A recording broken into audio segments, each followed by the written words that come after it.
cursed. Cursed.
Yo, what is up? What is up? What is up, guys? Hope everyone's doing well. Hope everyone's having a fantastic day. Hope everybody is doing good. We have a lot to talk about. I hope we can talk about really anything today. We can talk about, obviously, this past game. We can talk about, obviously, the Jaguars. We can talk about really anything. I think we're feeling really good right now. We're feeling really good right now. This team is slowly, getting to the top. And they're slowly just getting better every week. They're getting hot very slowly, not too fast. But, a dominating win, a dominating performance this past Sunday against the Bengals. I think there's a lot of good things to say about it. We have the trade deadline. We have a lot. What's going on with Vic Fangio? A lot was said. We obviously have a video already set up for tomorrow talking about a lot of things in depth with a lot of reports and things like that. So nothing has been rumored specifically, but it seems like Vic Fangio is already kind of saying that he has control over what's going on with this defense. I don't think Howie Roseman really has final say right now on who they're acquiring defensively. I think the philosophy is changing for the defense when it comes to in-season trades. And guys, theoretically, the in-season trades have not been too great, okay? Realistically, what were your trades the last few years in season that really haven't worked out really that well? I mean, you had what? Jahan Dotson has not worked out. Kevin Byard. I'm trying to remember another person. Kevin Byard, the defensive end from fucking Chicago, for a 4th-round pick was a total waste. Golden Tate didn't work out. I think Jay Ajayi was probably the last trade that we had in season that actually worked out tremendously.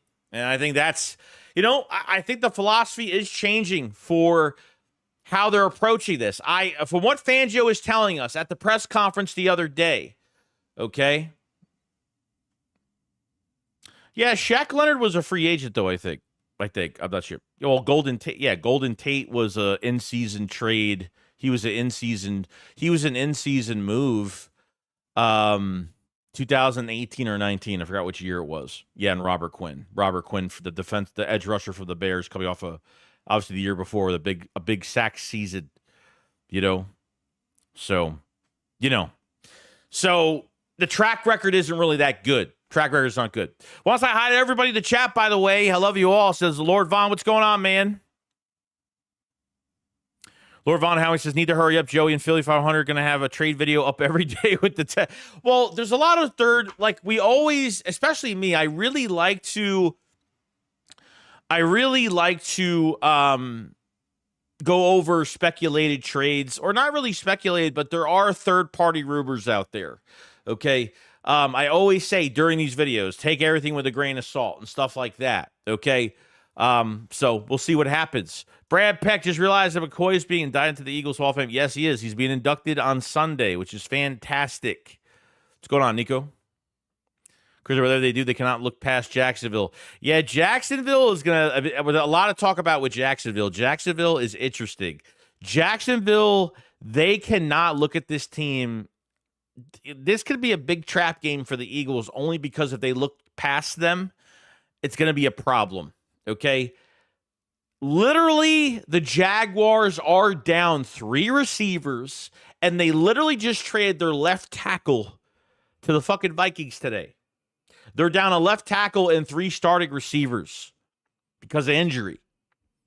That's where the Jaguars are sitting offensively right now. Totally, that's where they're sitting. The Williams says, what's the trade, if any? I think what Fangio wants is a player that he could produce. I don't think Fangio is interested. I don't think Fangio is interested in, obviously Max Crosby's not going to be moved at this point. I don't think Max Crosby is going to be moved at all.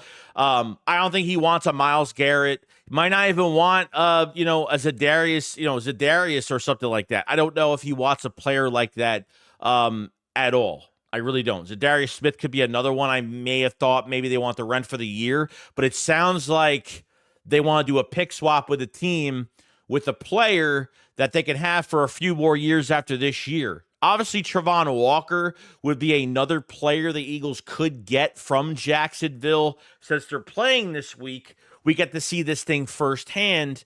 It seems like the Jags are starting to get rid of some. They're starting to get rid of some players and, not rebuild, obviously, but they're not going to be able to pay a lot of players either because they need draft capital. They want to draft better and more. Travon Walker is on the last year of his deal, so that could be a team that may not have him on the trade block, but Howie, might call and say, hey, is this player available? I have interest in getting him to Philadelphia. I think Fangio he doesn't want big names in trades, giving up big draft capital for rentals for the year. And he says, in my past life in this business of football, a lot of these in-season trades never work out for the better. They just never do. So realistically, they're looking for guys that are young, and they're looking for guys that are showing flash that could really help this team. I think Zach Bond is a perfect example of a free agent that really, guys, Zach Bond was a role player for the Saints. He was a role player for the Saints. A defensive end transition to an outside linebacker that really didn't do much. Showed some flash in coverage, rushing the quarterback, and look what he's turned into. You know what I mean? Oh, Travon Walker has 2 years left? All right, that's even better. That actually makes it more likely then. I thought he had 1 year left. I could have been wrong. He came off a 17-sack season last year. And obviously this year, I think he only has 2-3 sacks for the season. But, if they have interest, go get him. Go get him. Desmond, we got to take every game seriously regardless of who's hurt. Keep the main thing. That's all. I think the 2 things that I'll say about Nick Sirianni that I think are really interesting right now is that I really believe the players want to play for this guy a lot, okay? I think last week was one of those games where I thought Sirianni he took a step back. I thought his plays were a lot more out of the playbook this past Sunday against the Bengals. I thought he was very much out of the playbook a lot, and saw a lot of Kellen Moore's offense run in this offense this past week. And, I think just got to stay focused. Don't get too low. Don't get too high. And once the media, even from this video that we just seen the other day, Nick pretty much saying, if they're praising you, don't fucking pay attention to it. If they hate you or if they're praising you, do not listen to the hype. Don't listen to anything because it will get to your head and it will fuck up your season. You know what I mean? He's got 6 sacks. Really? I thought he only had 3. Well, the last time I talked about him was probably a few weeks ago, probably. So, Chris says Golden Tate. Yeah, Golden Tate was Golden Tate a trade? Golden Tate was a trade. I don't think Golden Tate was a free agent. I think he was a trade. He was a trade. Yeepa, what's going on, man? Deanna Harris says, yo, Joey 6, what do you think about Dick Banjo defense? Dick Banjo defense. Am I getting tricked right now? Ray M says, it's time for Shipley to get most of Gainwell's reps. He's clearly better. I really, look, when they took that touchdown away from him, that was just fucking horrible. Just horrible in general. But I got to say this, okay? I honestly, I think they should really incorporate him. I think he has more value to the scheme of Kellen Moore as a pure dual threat running back. I think there's just not a lot of guys getting opportunities. He should have had an opportunity a long time ago. I think J-Luck's Hunt should be in this fucking rotation. I mean, look, Nolan Smith already has 2.5 sacks in 3 games. Bryce Huff is starting to catch his stride, but he disappeared last game a little tiny bit. You know, that's still an up and down thing right now. You know?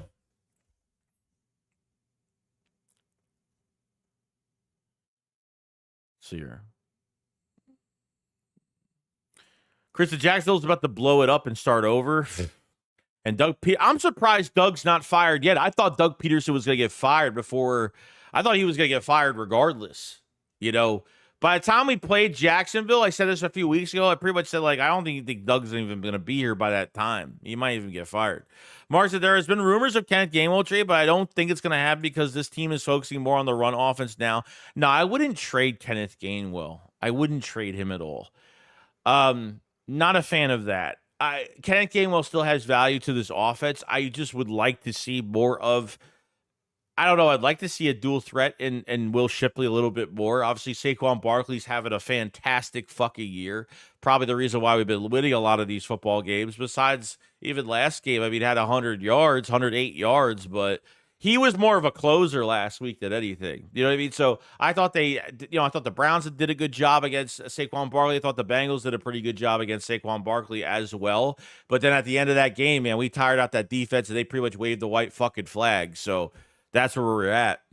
Christian, personally, I think we keep the roster as it is right now, unless you could get someone for a steal. We got some great momentum on defense currently, and that's great. I think the Eagles are going down a different route. Fangio is telling Howie, like, we don't want to go after the big name player and give away a draft pick for a rental. I honestly think they're going to go get a guy to produce.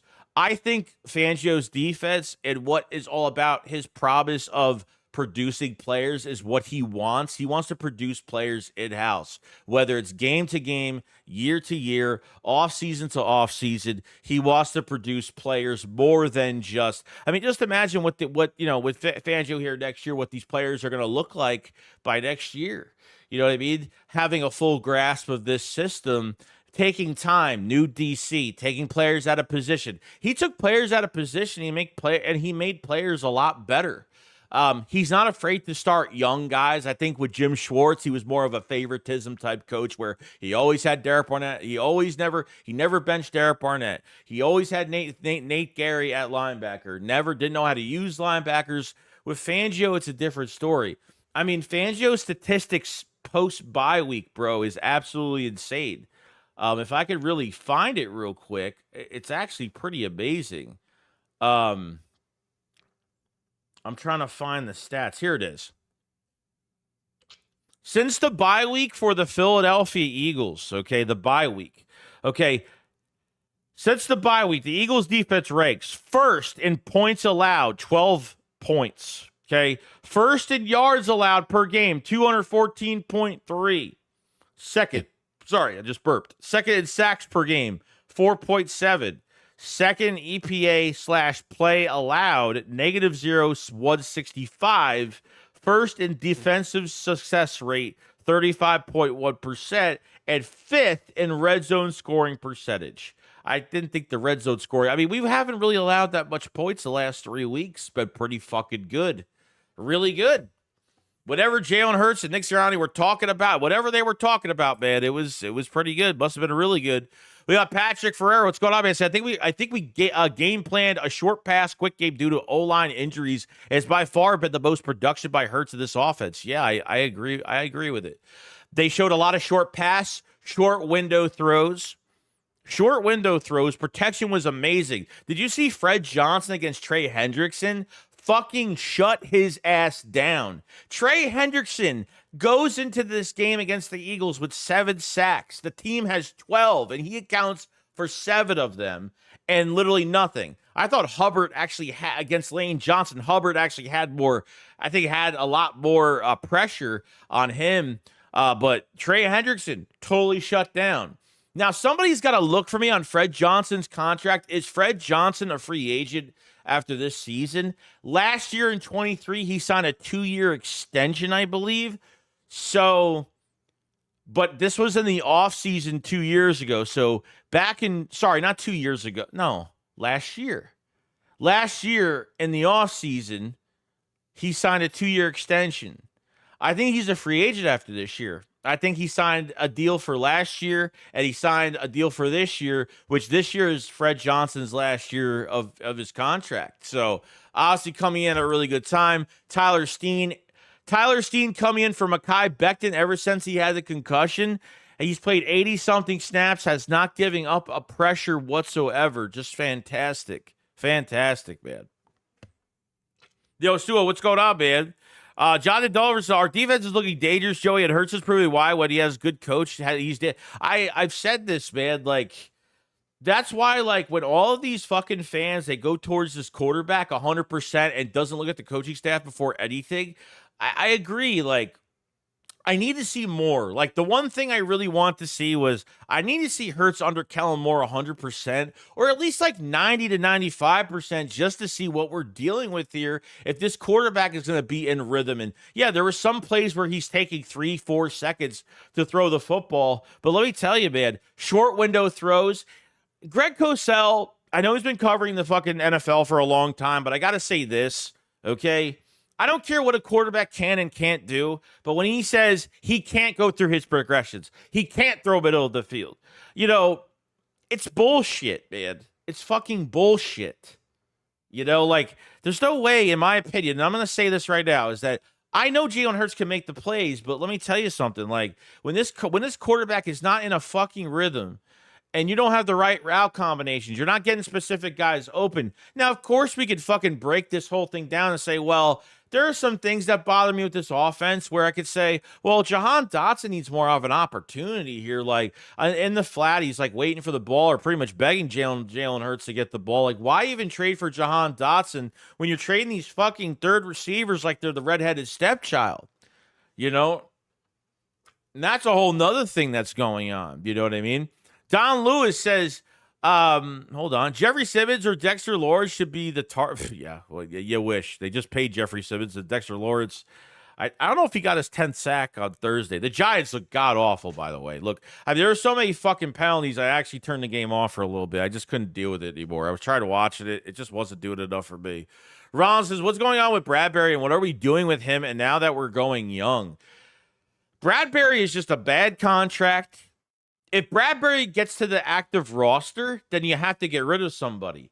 I don't know what you're going to do. Can you trade him? I'm not really sure because I don't know if there's any value right now. I don't know if there's any value with Bradbury. He can't play safety. Corner, there's way too much. He'd be like the fifth corner right now. I don't trust him at safety. He had a bad offseason pro. Them moving him to safety, and I appreciate Bradbury for moving himself to safety because he knows he wasn't going to win the job. Like, he already said to himself, they drafted 2 DBs the first and second rounds. Eli Ricks is here. Ringo's here. You know, he knew that he really had no chance. I don't know what you do with him. That's a big decision. Now, the Eagles released somebody off the practice squad the other day, which is interesting. So I don't know if they're trying to make room for somebody on the practice squad. Is Covey coming back? I don't know. You got Mulata coming back soon. You'll have Covey coming back soon. Dallas Goedert's hamstrings seem okay. He was just lifting his girl up in some weird fucking thing on a video the other day. So Dallas Goedert must be coming back. Shout out to Grant Calcaterra. He's been fucking amazing. Bad blocker, but let me tell you, that man can run a fucking route, and he can catch the ball like a fucking receiver. And after the catch, he's pretty fucking good. Pretty good. I gotta say, pretty sweet. Jason, you don't want to trade Slay, Bradbury, and Maddox. They're worth nothing. Yeah, I mean, look, I think they keep Maddox because they have no choice. We're very slim at the nickel inside corner spot. They really don't have anybody. There's nobody that can play that spot, really. Eli Ricks can't play the inside. Ringo can't play the inside. It's unfortunate. Who is on board with Slay over? Sorry, who's on board with Isaiah Rod? When Slay got hurt in this game, and we're not saying that you're celebrating for an injury. Was anybody really upset when Slay went down? I'm not even talking about after the pick. Were people actually really upset over that? Because I honestly wasn't. I think a lot of Eagle fans have wanted Isaiah Rodgers to really. I think they wanted him to really get in these games badly, like a waste of talent on the bench. I saw Slay in the game. Slay's having a good year. I'm not putting anything against him. Do I question what he does off the field and these podcasts and the shit that he says? Yes, 100%. Is he a soft fucker sometimes? Yes, 100%. But he's playing good. He's having a good year this year. But man, Isaiah Rodgers, sticky coverage on Jamar Chase, deflects that ball, doesn't flinch, and we get a pick out of that. You know?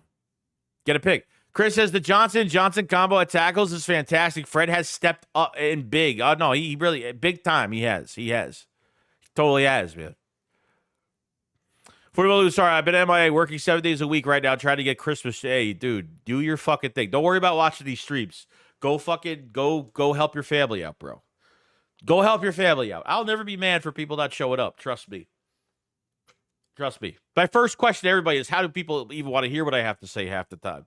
You know, I'm just a fan. Nothing special, you know. Mulay says, are some of these fans sniffing glue, some of the trades they talk about? Yeah, I mean, look, there might be some people that just don't know how the business works. I get it, you know. Nate says they tried to trade him, and now he's shrugged, just pay him and wait it out. He'll retire wealthy. 40 Loose is how effective Cooper DeJean has been. I don't want him returning punts. If Fangio doesn't want Cooper DeJean returning punts, that honestly means that, man, just if Fangio doesn't want Cooper DeJean returning punts, you know how much. I think besides Quinyon Mitchell, I think DeJean is one of our best tacklers. I think he's top 5 right now in fucking coverage. 3 games in. That's how good he is right now. So, to be honest with you, I think the 2 big re-sign candidates they should have by next season, I think should be Isaiah Rodgers and Zach Bond. I think Isaiah Rodgers should be re-signed, okay, just because you just paid Quinyon, just because you just drafted Quinyon, you just drafted DeJean, and honestly, you know, you're still going to have Keely Ringo, and you're still going to have Eli Ricks, okay? You're still going to have all those guys. So, I don't know how much it's going to cost. It really depends. And they're not benching Slay. I don't care what you say. That coaching staff would never do that. As much as I wouldn't mind it, okay, Slay is going to come back into this lineup sooner or later. But he's already been injured a couple times on these little injuries, coming back into games. I don't know, little things like that. Isaiah Rodgers, I think, is a big re-sign candidate, no doubt. No doubt. I would re-sign him if he has a monster year at the end of this year. I would. Hey, I don't think he's going to be the highest paid cornerback in the league, but, you know, he's 24 years old right now. 24. He's young. Fucking young, dude. It's like, re-sign candidates to me are like Zach Bond, Isaiah Rodgers, and probably Mekhi Becton. Probably. Most likely. So stating right now for the Eagles cap space for next season, they should be north of $35 million to start a free. If the Eagles don't do anything right now or make any moves or whatever, they're pretty much at $35 million right now for next season, which isn't bad. Usually in the past years, the Eagles would be under the cap. Before 2-3 years ago, they used to be under the cap 81, over the cap 81 million, 90 million. And then you have to make all that room to get under the fucking cap just to sign your fucking roster. You know?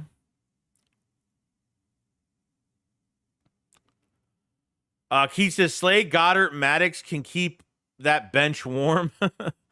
Yeah, I mean, Dallas Goedert, 28, 29 years old? He's still got 2 more years left on his contract. He's getting hurt. He's missing 4 to 6 games a fucking year. as of right now. Missing a lot of time, you know, and that's really annoying me. Every fucking year it's the same shit. Same shit. They gotta draft his replacement. They're gonna have to draft his replacement sooner or later. It's gotta happen.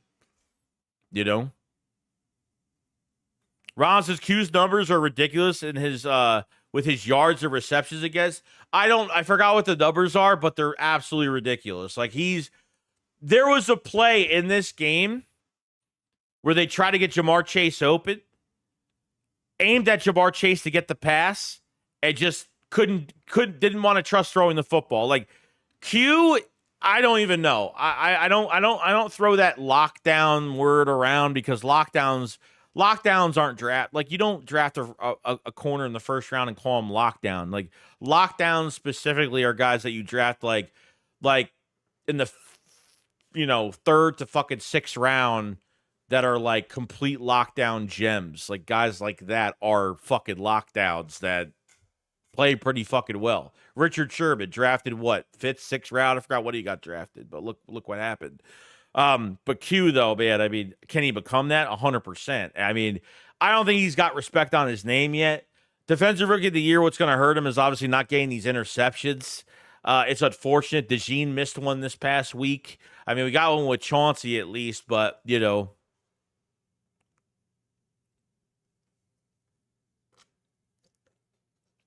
Yeah, it's true. Which Geek says teams are targeting Slay over Q. Totally agree.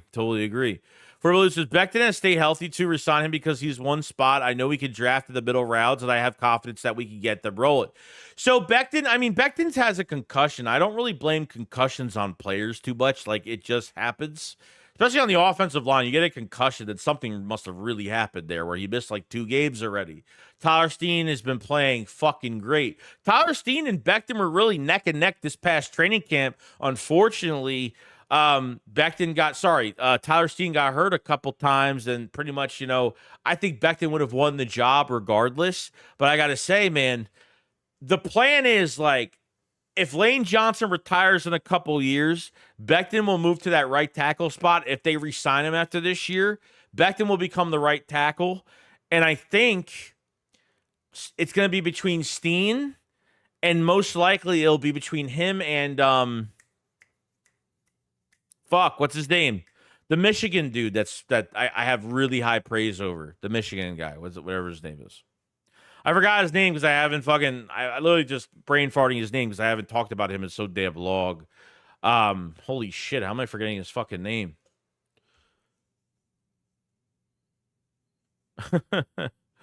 Yeah, I know. Becton was talking a lot of shit about that fucking MetLife field. I'll tell you that much. Why am I forgetting the guy from Michigan's fucking name? I always forget his fucking name all the time. Drew says, wasn't Covey starting over Dotson anyways before injury? Well, they were slowly bringing Dotson to the offense, so Covey had more opportunity because he just knows the offense a lot better. Yeah, Trevor Keegan. There you go, Trevor Keegan. Yeah, Trevor Keegan I'm really excited about. I'm really, really excited about. 3-year starter, captain, vocal leader, play a few spots. Didn't give up a sack last year in Michigan. National champion. Fantastic.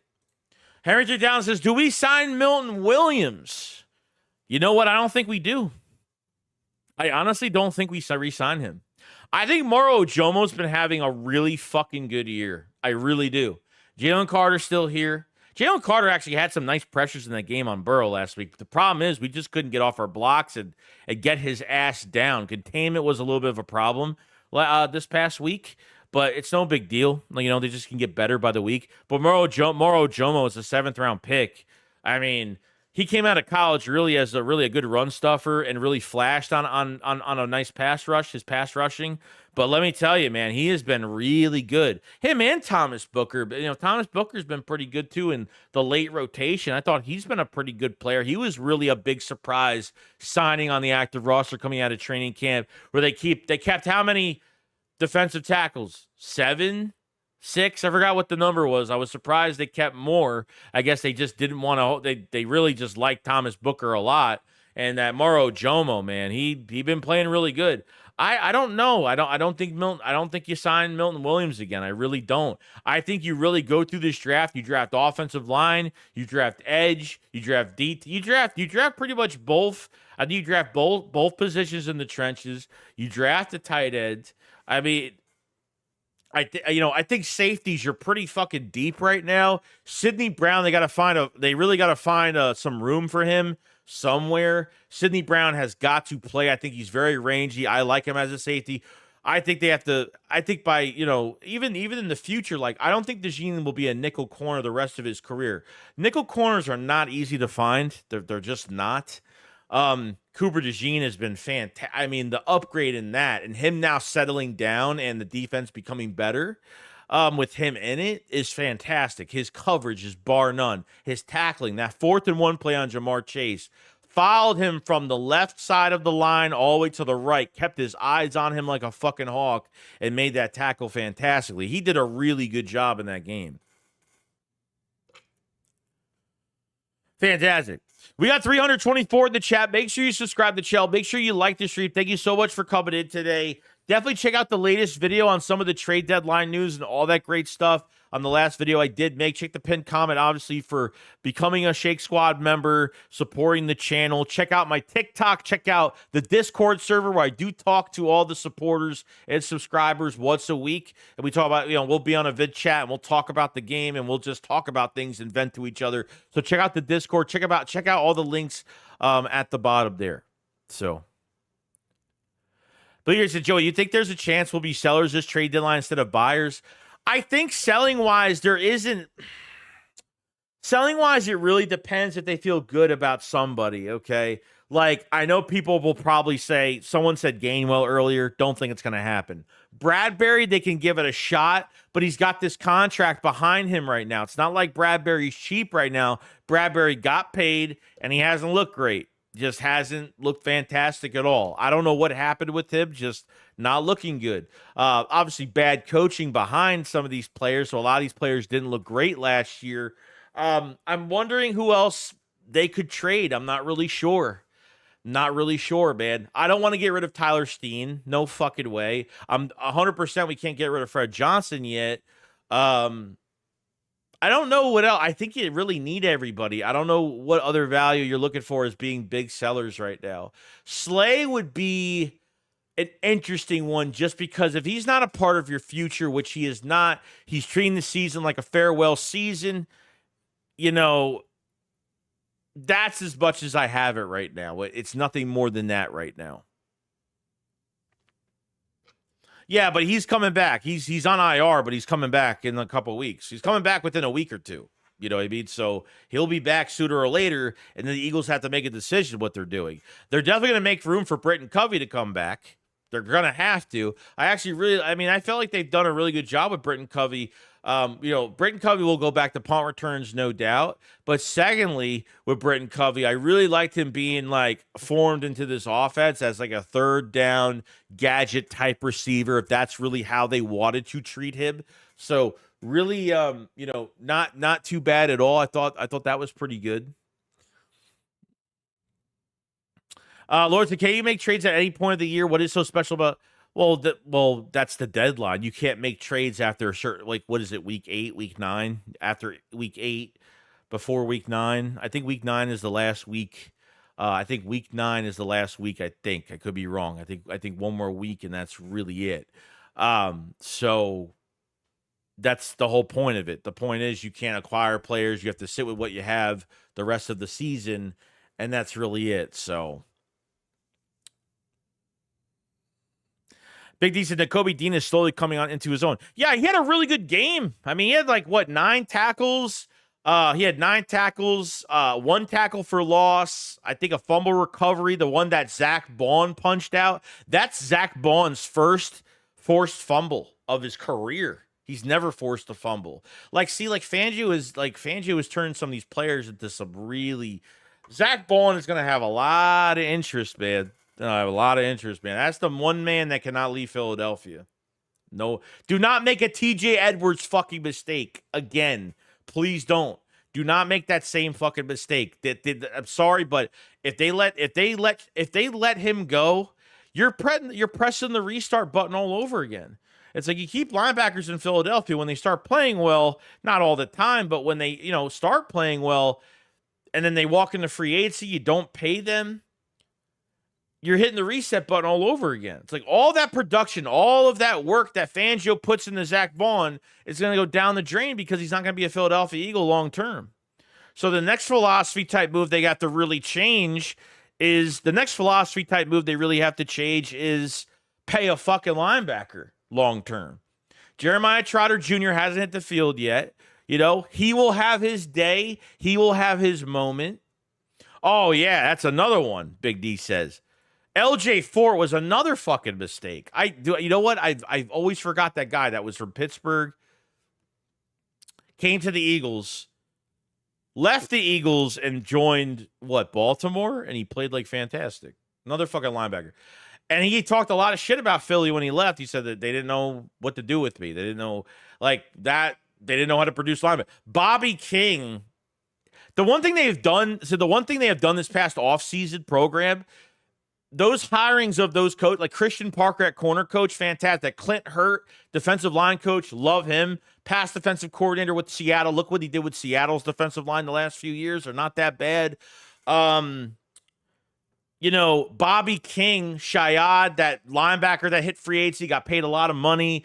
Bobby King has what I'm trying to say is these positional coaches they've hired this past offseason have a lot of experience. They're not some young coach that comes in as a coach. You know what I mean? So it's been kind of crazy. Yeah, Alex Singleton was all right, but he was hurt a lot too, man. He was always hurt.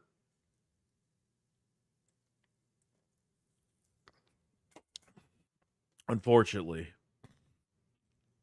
Jay Sid with the super chat. Thank you so much, man. Sorry I was late on the super chat. Says Jalix Hunt needs reps and not just at edge. Tight end could be in play. Michael Mayer.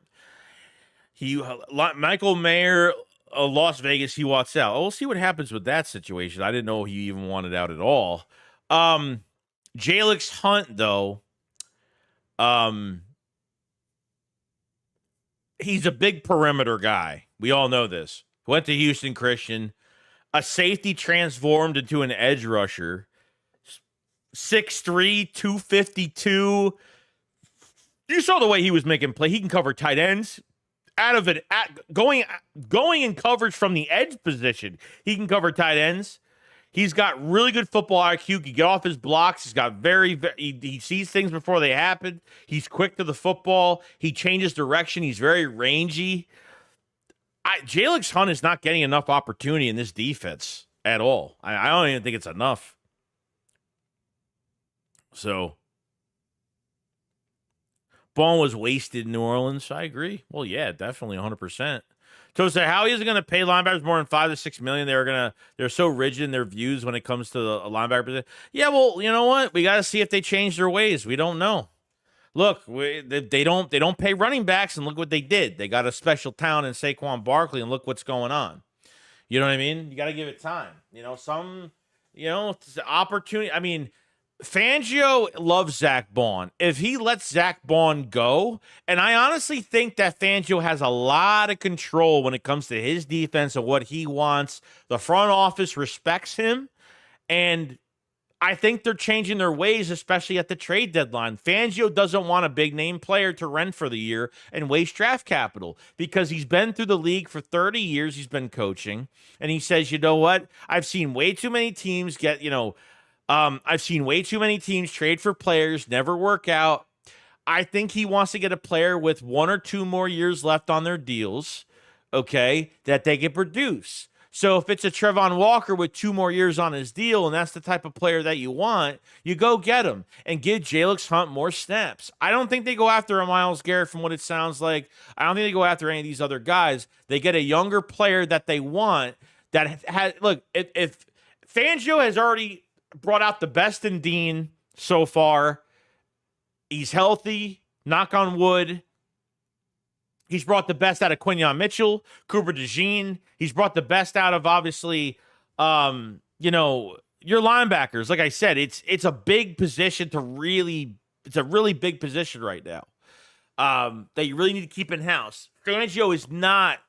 I'd be shocked over it that Fangio is going to let one of his biggest protege players in Zach Bond to leave the Philadelphia Eagles. No doubt. You know?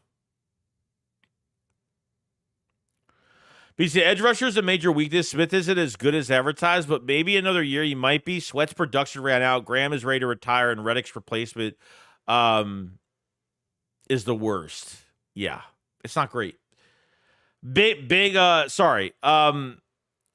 Pretty much like Bryce Huff. You know, I think the last couple weeks he's looked good. He's looked all right. He's not getting the numbers, obviously. I don't think he did much in this last game, so it's kind of up and down right now. But he is getting pressure. It's not enough for me for $17 million a year. Josh Sweat's on a restructured contract. Very disappointed in Josh Sweat. I am fucking beyond disappointed in him this past year. Nolan Smith has to get bigger in the weight room. Guy's got to put some weight on. He's too fucking small.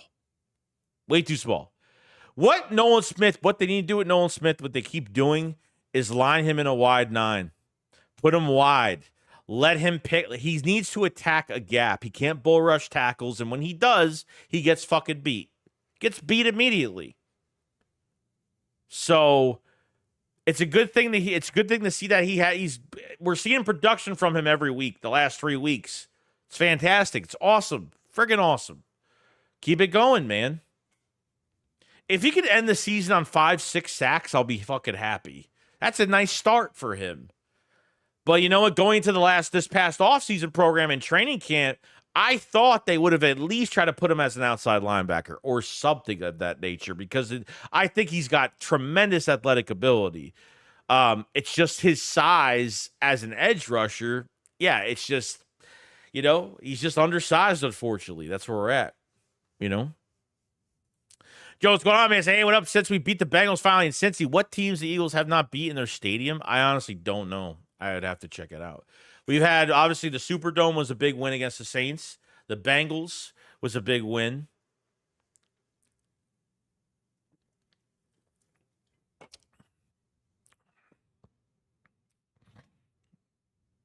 Let's see. Dude, if we had an elite edge rusher, it would be complete our defense. Yeah, I mean, honestly, I think that's really all you need. But I don't know if they're looking for that elite talent right now. I don't think they're doing that. I think what Fangio is doing is he's putting a lot of emphasis into his secondary off their athletic ability. That's what this defense is about. I think we're I'm not saying we'll never rebuild the defensive line or draft a monster on the edge. Will it help? 100%. I think Fangio likes to use these corners, these linebackers, use these athletic abilities from all these players and get to these fast break tackles, get off their blocks and see things before they happen and get 5-6 helmets to the football. I think that's what he wants. That's what he would rather have. I mean, not rather have. You want your defensive line to make stops, obviously. But, yeah, I mean, if you can account for like an Aiden Hutchinson type player on our edge like that and have somebody of that nature, yeah, I mean, Nick Bosa, another player, like he only has 5 sacks for the year, not having the most fantastic year as he normally does, but man, that guy can still fucking do it all. You know what I mean? Like, these are top 5 pass rushers that make a difference right now. The Detroit Lions right now are without Aiden Hutchinson. Their defense hasn't really missed a fucking beat, like, at all. So I don't think Fangio is interested in a Myles Garrett or a Max Crosby or something of that nature. Zadarius Smith might be a possibility, but from what he's saying right now is that he wants to produce a young player that can have for a few years. He's picking. I have to respect Fangio because he's really picking producing somebody over giving up draft capital that's going to hurt a little bit and having somebody for the fucking year. If he trusts his process of how he coaches, and honestly, I think there's a lot of examples of what these players are turning into. I said before the season started, the offense should be taking off, which they really didn't. That first game was great, and then it kind of, was a little questionable after that, but they're looking better now. Needs time, obviously, and time has paid off so far. But defensively, going to this season, I already knew they were going to go through their growing pains. New DC, same scheme, multiple front type scheme, disguising coverages. We know it. The multiple front system, we know it. More reacting than attacking in a system like this. Do I like it? No. But, it's very, very dangerous to put a scheme like this on top of more aggressive players for, like I said, for a more aggressive scheme. So I think the coaching and how Fangio uses some of his players to their strengths and their success and putting them in the right position to win football games, I think that's just taking a little bit of time every week. Just think of it. You didn't have Sidney Brown. You didn't have, Cooper DeJean. Maddox being in the game fucking hurt us every week. We're starting to pass rush like a team. I mean, we're actually getting close to the quarterback more times than not now. We just got to finish these fucking plays and get these guys down. Like that 3rd and 22 really fucking pissed me off entirely. But there's room for improvement, and it's getting better every week. Quinyon Mitchell getting better every week. Cooper DeJean, holy fucking shit, man. Holy shit.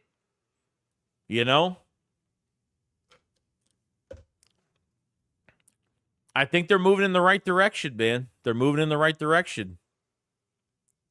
What's going on, Philly? 416. Barkley had more carries than Jalen had passing attempts. Yeah. Hey. I'm not, look, if Barkley was used last week, I liked how, even though he didn't have big rushes against the Browns, he didn't have big rushes in the beginning or really the middle against the Bengals. You can use him as an opener. You can use Saquon as a closer. And let me tell you, they closed out with him. And they tired out that fucking defense. They threw the white flag, pretty much. It's pretty much what happened. TL Hopkins, the super chat, says, Sale, Eli Ricks for an above-average tight end. Well, interesting. Very interesting. Eli Ricks on the trade block? Maybe. Yeah, I mean, the tight end position is going to be an interesting one because it's very injury prone right now. Every tight end we have has already been hurt this year. Albert O's been hurt a couple times. Calcaterra's been hurt already. Dallas Goedert's been hurt twice. He had the oblique injury. Now he has another a hamstring injury now. So, if Calcaterra goes down, it's really going to suck. Maybe if Calcaterra goes down, they'll have to rely more on their wide receiver 3 in some of these fucking games. I don't know. Tight end, whether it's going to be now, and I agree, it's either going to be now or it's going to be a move that they make, in the offseason program, something like that. It'll be something to think about. It'll definitely be something to think about, no doubt. No doubt, something to think about. Let me just make sure. Hold on one second. I'm trying to find. Oh, we're all right. Okay. Sorry about that. Appreciate super chat, TL, so much, man. Reese says, come on, Joey Max did not drop the ball, drop versus the Falcons. And so what? So what are you trying to say? What does that mean? I don't even know what the fuck that means. What does that mean? What does that mean? What does that have to do with anything? Max gets paid penny on the dollars compared to other starters? Well, yeah. Fucking Maddox, they let go of Matt. They could have saved money post-June if they released him after. They could have saved more money. They just flat out released him. He tried out for the Saints. He had no interest, and he came back to the Eagles. And probably, thank God he did, because we really didn't have anybody else playing that inside corner spot, to be honest with you. But I don't think he's playing great. He's finally healthy, but he's not playing great. So it says, can you imagine a fullback in front of Barkley in the cold in the playoffs? Well, yeah, dude. Ben Van Simmeren, dude, is doing his shit. I don't know. I'm really glad they're trying to find a role with him. I'm glad they're trying to find a role with him. I know they did that fullback bullshit last year. I think it was the Tampa Bay game, the wild card game. They tried that last year. This year, it seems like it seems like teams know that, Barkley's going to run the ball when, Ben Van Simmeren is back there. Ben Van Simmeren is a freak athlete. He was undrafted from Michigan State. Freak athlete, just had the game really had to slow down for him, know the terminology a little bit better. But I like Ben Van Sermon a lot, man. He's another one that had a really good offseason, getting better every single year. Totally every single year. T.L. Hopkins said we should replace Maddox with Brown. Yeah, I mean, I don't know. I'm not sure if Sidney Brown has played inside. I think he's played more outside. Like, you got to be careful with that shit. I think one of the biggest mistakes they made this past offseason, they just had nobody cross-trained to inside to see what they look like. They've had really nobody cross-training at all on the inside, like whatsoever. Nobody training inside. I mean, Isaiah Rodgers should have at least been trying to go inside and outside. You know, can cornerbacks play both sides of the field? You know, outside on both sides of the field? I'm not really sure. I mean, we're going to have to find out. I guess we'll see. Yo, Chris, what's going on, dude? He says, I mean, stop blaming Maddox for losses and other players are. What are you talking about? Maddox has been he's been one of the weakest links to our fucking secondary. Weakest, horrible. And we're not even just talking about this year. We're not even talking. Are you really defending Devontae Maddox to be a good fucking cornerback? Come on now. Ron says, I'm really excited to see how Ben Van Sermon is going to progress as a fullback. He's a hell of an athlete, can catch out in the backfield too. It'd be real cool to use him like Niners use Jizu. Yeah, I was just thinking about it. Like another player I really admire is him from the 49ers and the way they use him, and whether it's going out for passes, like a short fullback pass or something like that. I think they could do that with him. You know, that's great. We haven't really been, you know, like I feel like we've been throwing to our running backs at times, not as much as we did even the first game, but you know, like getting the running backs into the passing game is a whole nother weapon as well. You know, Ben Van Sermon playing as a fullback was just, you know, that's not a Nick Sirianni thing. That's a total fucking, you know, that's a total Kellen Moore thing. Kenny says they definitely need to use Dotson more. Dude, I don't know why they traded for him. I honestly don't know why. I don't know why they trade for him at all. I'm trying to figure this whole situation out with fucking John Dotson and why they trade for him. I really don't. We know he can play outside, inside. We know we know what he is. Okay.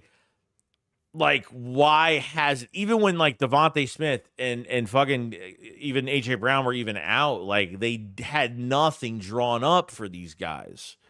I mean, they didn't even attempt to use Dotson as a number 1 for a game or a 2 or I don't even know, man. It's a 3rd and a 6th or a 3rd and a 7th. Like, you gave away some good draft capital for him, and it's like, where the fuck is he at? I see him on the flat, wide open all the time. They don't throw to him. I don't know. Like, Hurts, obviously, you know, I'm not telling him to throw to him, but, you know, he's never getting the football. They treat these wide receiver 3s like the fucking redhead stepchild. Like, they just don't fucking care, you know? Zacchaeus was another player I really liked. He came off a great season with the Falcons, over 500 yards and a couple touchdowns, best of his career. And he just never had opportunity. He had, a couple touchdowns, but he never really had the big opportunities. I thought Zacchaeus would have been a great number 3 for us. And unfortunately, Quez Watkins, you just can't rely on him on the big fucking moments because either Hurts would extend a play and he's not even ready, doesn't attack the football, or there's other plays where it goes right through his fucking hands. Like, he's just not reliable.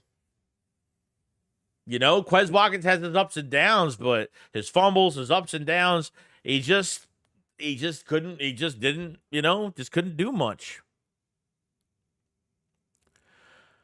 Hold on one second. Let me make sure I'm not missing. Yo, Eagles Clips going on, man. It says, I like how the offense used play action plays to compensate Saquon's carry. Some people don't understand how important it is. Keep the defense. Yeah, like, dude, like last year, 23. Okay, they ran play action, but they're not running the ball. So running that much play action is not going to trick anybody. No defenses are going to bite on a fucking play action if you're not running the football. Then they start running the football this year with no play action early this season. So now you're running the football. Now you're not using play action. They actually started using RPOs. Like, fuck, RPOs are back. Thank fucking God. Like, Shotgun, shotgun, shotgun. Come on, man. Got to change it up. Under center, shotgun. Do something else. I have no idea. It's got to change, man. It's got to change. But yeah, it's worked. It's worked entirely. You know, like I said, like get Jalen Hurts into a good rhythm and good things happen. He becomes a clutch player, and you know, it's crazy, man.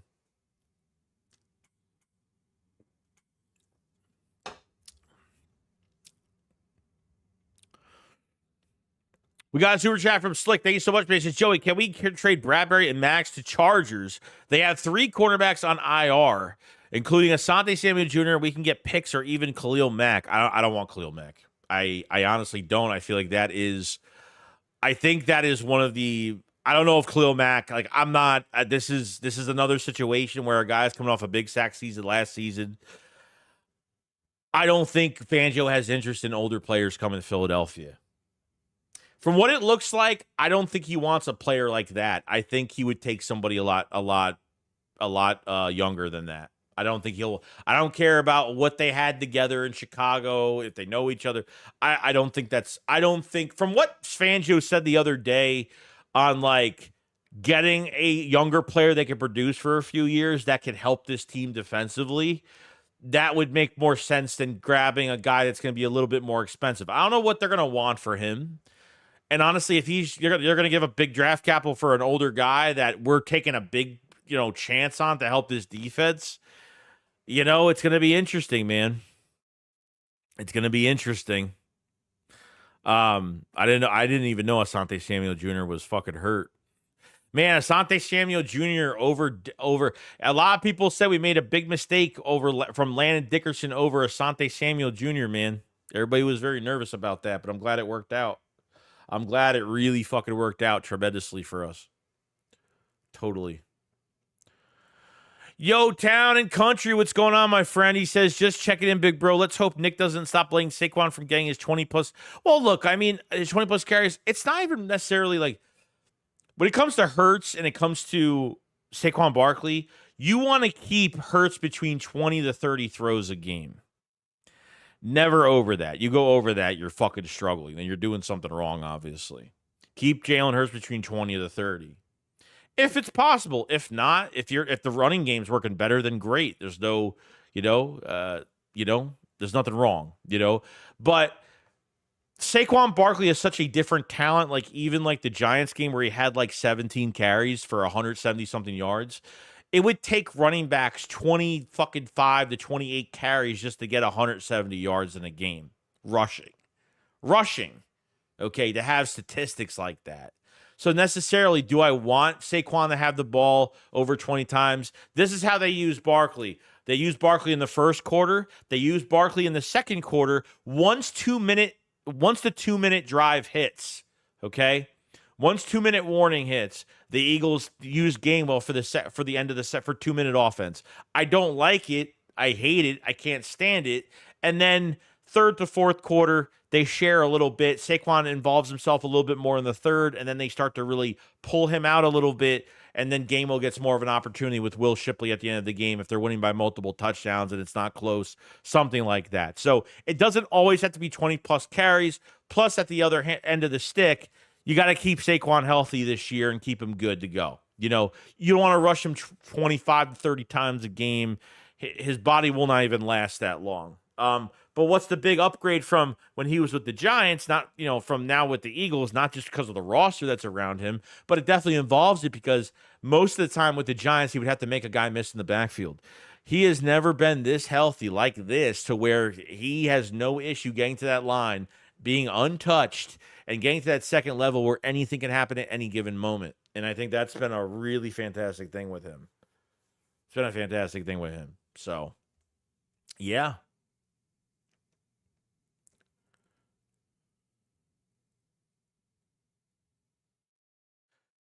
Play action from under center is way more. Appreciate the super chat, by the way, man. Much love, man. Ron says play action from under center is way more effective. Oh yeah, 100%. It's because I feel like you could make teams bite better from under center than really from shotgun, where it happens so fast that teams don't really flinch from it too much. So the under center play is always good from play action, no doubt. Euro Thrash, I think Jahan Dotson hasn't been targeted because he's got traded late in the offseason and Hurts to not build chemistry. If you notice, he always felt more comfy with Paris Campbell or Covey as a wide receiver 3. Yeah, I mean, I get it, dude, but like this isn't the first time like that the Eagles. It doesn't even have to be Jalen Hurts as quarterback. Like, you bring in receivers, you bring in new guys. Like, you're telling me you can't. I know it takes time, but dude, like, there's not even. I mean, Jahan Dotson's got like 30-something yards.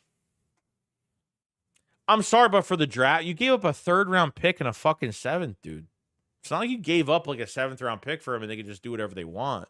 Jahan Dotson's still on contract until next season if they keep him, which they probably will and they should. Wide receiver is fucking set. You got both your receivers locked up for contracts, and obviously Jahan Dotson's here for one more year at like a $3.5 million cap hit. It's not even much. Keeping Jahan Dotson next year in 25 is really cheap. It's not expensive at all, you know. But a $3 million cap hit next year is a lot of money, right? It's a lot of money, you know, because you're not using him. You're not getting the most out of him right now. So I don't get the whole situation with him. I don't get why you trade. If they traded nothing for him, like really nothing for him, okay, then I would say okay. But he said trading guys on contract years, it's a bold strategy. Cotton, let's see if it pays off. Yeah, we'll see what happens, man. Chris said that Robert Quinn 2.0. I want to turn to another situation. I don't want the Khalil Mack turning to another Robert Quinn situation. No, I don't want to. And I'm not, and I think they're changing. I think Fangio doesn't want old player. I don't think he wants. I don't know, you know. Young boy with Jesse, what's going on, man? I hope you are doing very well. Hope you're doing very good. Young boy says, Joey, what's up, my guy? I don't know about you guys, but even with these 2 wins, I'm still skeptical about Nick going into each game. Well, of course we're all worried about this situation with Nick. Is he going to go back to his old ways and be heavily involved? I think this last game was really the game where he was in the game plan, but he wasn't like fucking in it a lot. And that proves to me that Nick is capable of taking a step back and having little tiny input.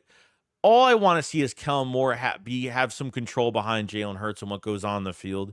That's all. Not saying that Nick can't be involved, but Nick can't get like obviously the first quarter. I don't even blame the Eagles in that Bengals game because the Bengals just took way too much time. The Eagles were playing off with their linebackers, off with their corners. Like they couldn't stop any. 3rd down was an issue for the defense, but they held up nicely throughout the whole fucking game. We can bitch about the defense giving up those 3rd downs. 3rd and 22, you never give up that. But they did some good work, man. Did some good work. I wouldn't give up a 3rd for Khalil Mack. I wouldn't. You don't have a 3rd-round pick for next year now, so I don't know if they have a couple 3rds. I don't know if I know they should have 8 draft picks, 9 draft picks next year. I don't know what they fucking have right now. I'm not even sure. Not even sure at all. Yo, LP, what's going on, man? Thank you for that super chat. Very generous of you, 100%. Thank you so much. LP says, Joey, late to the show, but another fantastic thing is Hurts is not turning the ball over. He needs to be efficient, just like he was against the Bengals. Cheers, brother. Cheers to you too, my friend. Yeah, I mean, not having turnovers is a positive. When Hurts doesn't turn the ball over, these wins are almost automatic in a lot of ways. When he turns the ball over, it's not like when Hurts turns the ball over in games, it's not just him turning the ball over. It's more than that. It's like the defense isn't playing well. Like there's just so much going wrong in games. That's most of the time where it's not just Jalen Hurts. It's a lot of other things going on. But no, it's a great thing to not see that. And this is the 3rd week straight now. So got to commend him on that. And he's trying to block out what happened last year and he's going to fix he's, Hurts has promised us from his press conference, I think today or yesterday, whatever it was, that we'll not get into the situation ever again, because that shit last year was a travesty. They've already had 2 fucking dominating performances. 2 very good dominating performances. I don't care if it was against the Giants. I couldn't really fucking kill them from that game because we haven't had a comfortable game like that since the 2022 NFC Championship game. That's how long it's been since we've had a dominating performance. We didn't have a dominating performance last year, all season last season. Not one game of a dominating performance, Appreciate the super chat, my friends, so much, man. Appreciate it. We got 312 in the chat. Make sure you subscribe to the channel, like the stream, check out the pinned comment for memberships to support. Check out the description. I follow me on TikTok. I put up reactions for all the live streams on there if you haven't checked those out, and a lot of other things too. And check out the Discord server, my official Discord server. I think we have like over 300 members in there. We do video chats every week with the subscribers and the supporters. So definitely check out all that great stuff. Thank you so much, guys, for coming in today.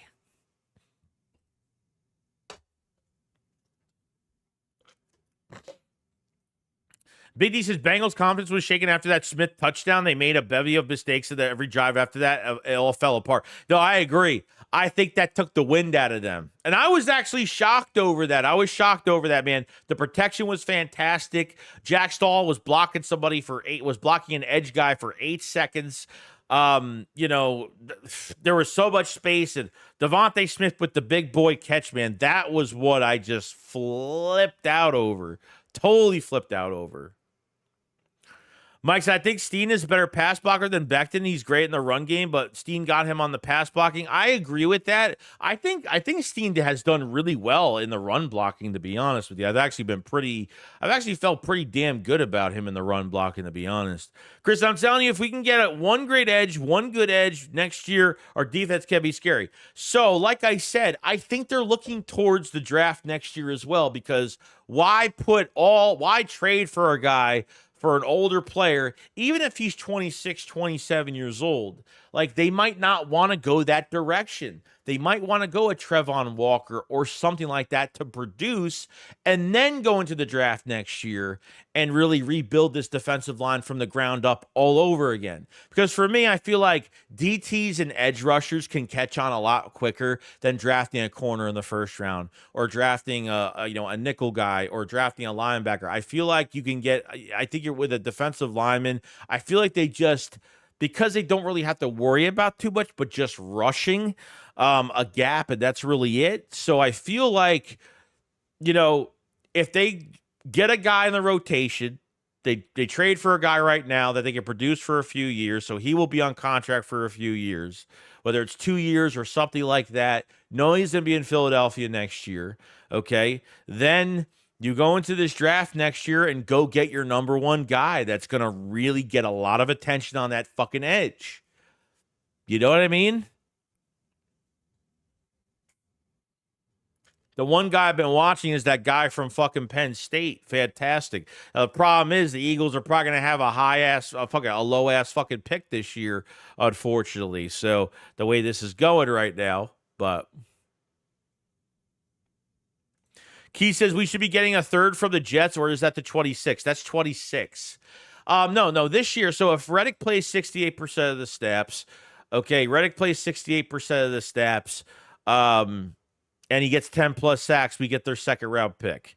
If not, we're going to get a third round pick regardless what he does, what he doesn't do. So a third round pick for 26 is most likely what we're going to get.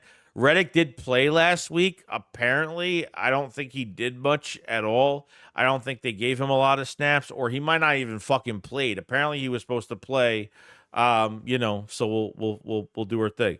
I do not have Instagram, no, unfortunately, Brandon. I'm sorry. I have TikTok now, which is good. So, but he said Jacksonville has the second worst pass defense of the NFL. It's bad, dude. Do not take this game lightly. Do not take this game lightly at fucking home. I am telling you right now. Okay? The Jaguars are selling assets. The Jaguars have literally, they're missing 3 of their top receivers for Sunday. 3 are not going to be playing. They're 1, 2, and 3 Gone. They just traded their left tackle to the Vikings. They don't even have a starting left tackle right now. Gone. Completely gone. So we'll see what happens, man. But my girlfriend's going to this fucking game. I'm telling you right now, like, she goes there, this team better fucking win, man. This team better fucking win. I almost lost my shit when we were lining up for a first shit. Dude, I said the same thing. I'm like, dude, take the fucking points. I said that to myself. I said, dude, take the points. Don't be like I'm saying, dude, when they have a good stretch like that, come on, man. Just take the fucking points. Don't make things harder, man. Don't make things harder for us. Can't stand when they fucking do that, man. It pisses me off entirely. Yo, John, what's going on, man? I said, Joey, what do we give an early contract to? We all know how he likes to get ahead of these contracts. I think number one, I don't know. There's about two of them I would probably do.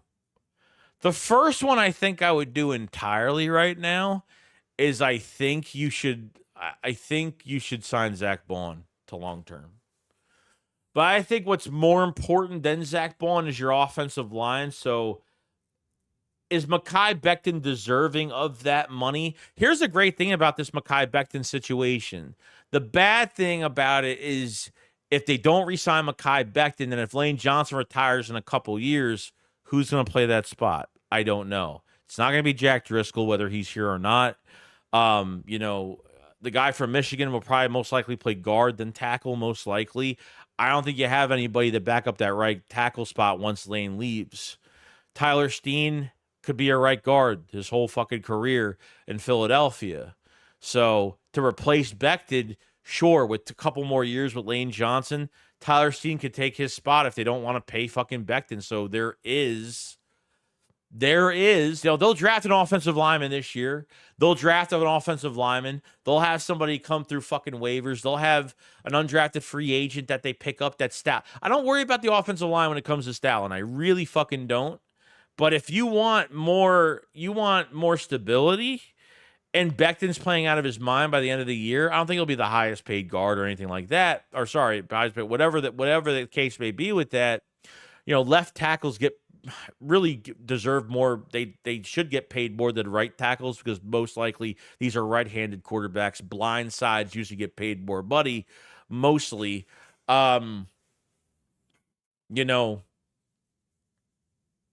I think you re-sign Becton so Tyler Steen can get his shot at right guard. I think that's how you do it. Tyler Steen is getting good reps right now. Fred Johnson's getting good reps right now. Fred Johnson, I think he will start for another team sooner or later. This is the last year of his contract. Fred Johnson will probably be gone most likely. Isaiah Rodgers, I would re-sign Rodgers if he plays well, only because you just drafted DeJean, you just drafted Quinyon Mitchell. Quinyon Mitchell is a 4-year, 5th-year option. 4 years with a 5th-year option. Okay, and then obviously Cooper DeJean's on a second round contract, 1st-round talent. Obviously, he only landed straight in our laps. We had to jump in front of Green Bay because they were going to get him. He only landed on our laps because the fucking draft went all offensive players to the 14th, 15th pick of this fucking draft, and he landed right into our laps on fucking day 2. That made it very easy. So there's a lot to go over and a lot to think about, man. Lot to think about. But I think Becton would be a good start. I think you want to take care of your offense before anything, and then kind of branch out from there. Most likely that's where you're going to go. See, Tay, with the super chat. Thank you so much, man, for that. He says, I'm good with keeping our guys and developing. I think we draft another edge round 1, tight end round 2, and O-line depth. Yeah, it really is going to be, they're going to draft a lineman. They're going to draft a lineman. They're going to have an undrafted free agent. They're going to have, they'll bring in a few linemen most likely. I would edge rusher 100%, tight end. You need to draft Dallas Goedert's replacement. The only thing Calcaterra will probably never be is a number 1 tight end because, unfortunately, I don't think he's the best blocker ever.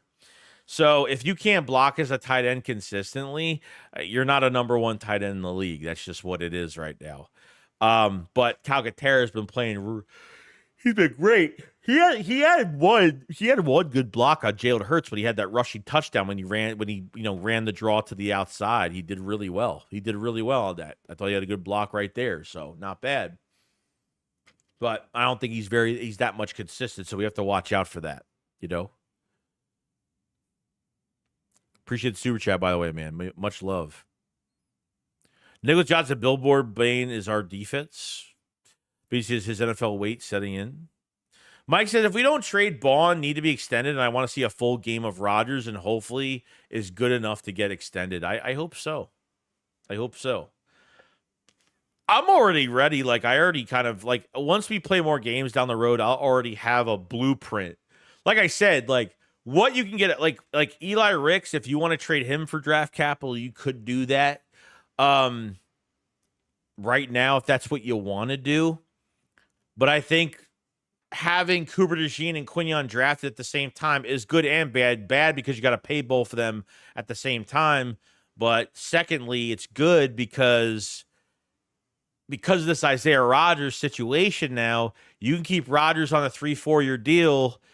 And, you know, I mean, you can keep Rodgers on a 3-year deal with the Eagles.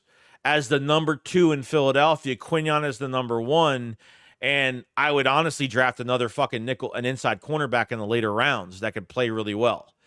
Because I think DeJean should be the Malcolm Jenkins piece of this defense. I think DeJean should be a move-around piece for this defense on specific matchups every week.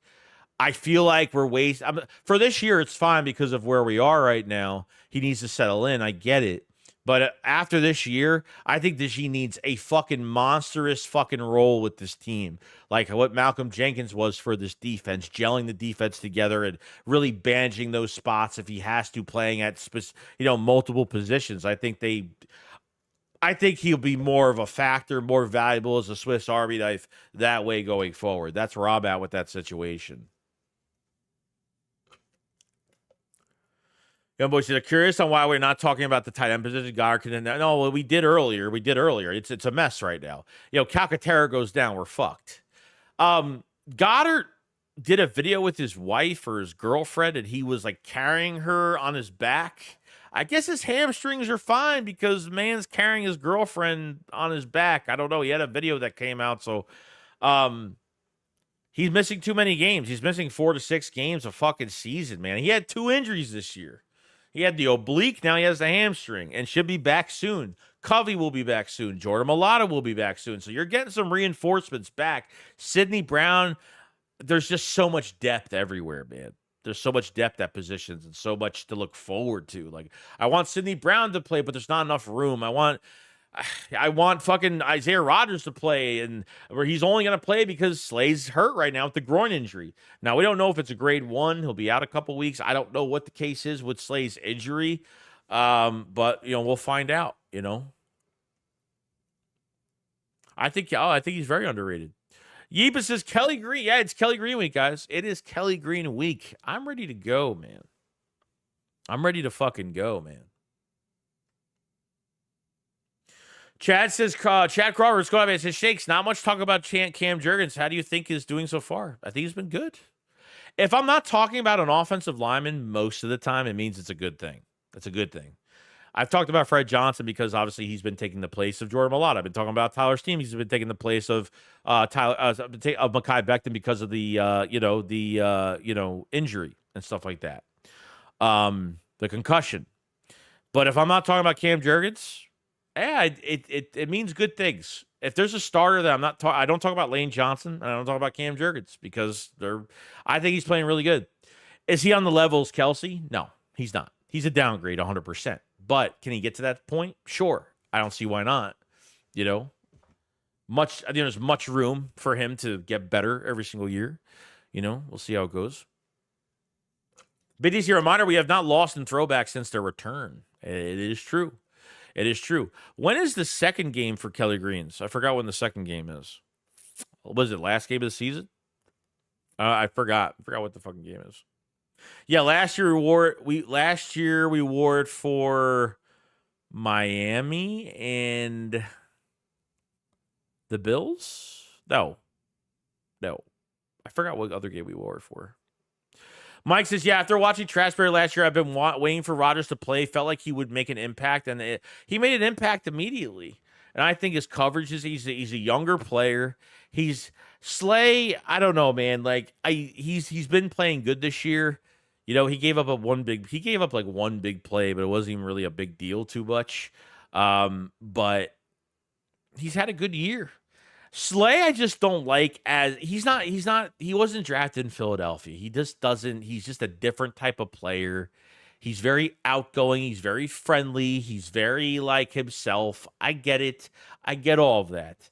Do I like it? Not really. Do I like him smiling during a fucking game where things are going bad or going good, or a game is still going on? Even this last game against the Bengals, he was smiling and like they're having fun. I get it. You know what I mean? I get it. But when things are looking bad and he's like having conversations of things that shouldn't be talked about, it bothers me. When he has fucking podcasts with the opposition, it bothers me. The podcast doesn't bother me, but like when it's Slay's fault, he turns his comment section off on Twitter so no one could comment on his shit, so he doesn't get backlash. And then when it's not his fault, he throws his team under the bus. I don't like that shit. I've never liked that when it came to Slay. Last year especially. And he did it this year too. You know? Fly Park said this game would have been me concerned, but no Kirk, possibly no BTJ. Jacksonville needs defense isn't great. We need a home win, no doubt. Let me look up actually, just to look it up. Let's do Jaguars 2024 defensive rankings. We're gonna do this right now. I'll just do rankings in general, whatever. That doesn't even matter. All right, here we go.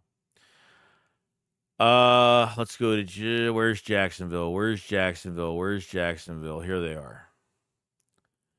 All right, so Jacksonville's rankings. Okay. Offensively, they're ranked 14th in the league, yards per game, 333.9.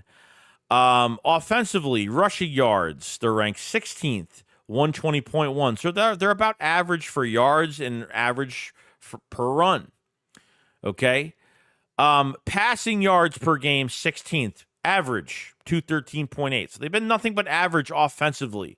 Points per game, 21st with 21.5. So they're not scoring a lot. They're averaging about 20 points a game. Not great. You're not a good football team if you're averaging that. That's what the Eagles were pretty much averaging last year. Not great either. Defensively, oh, goddamn. All right, defensively for the Jaguars, yards per game, their defense, 382.1, 29th ranked, okay? They stopped the run pretty damn good at 9th with 111, okay? I mean, that's not bad. They're top 10 against the run, which isn't horrible. Passing yards per game, 271.1, ranked almost dead last, 31st in the league. Passing yards. Giving up a lot of yards in the passing game. And points per game, their defense is 29th. So they have a good run game. Their offense is pretty much average. And this is saying like them having capable starters, okay? That ranking is going to go down even more.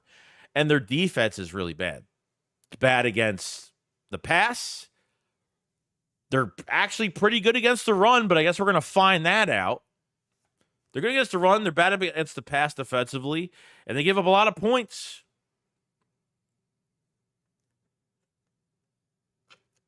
You know? Brian Thomas has 573 yards for the season. Trevor Lawrence has 1,800 yards. Bigsby only has 493 rushing for the season. What happened to their other running back, Antonine, whatever his fucking name is? Is he playing still, or is he hurt? So that's your rankings pretty much right there. I just went over it right there. So that's pretty much where we're at right now. Pretty much where we're at.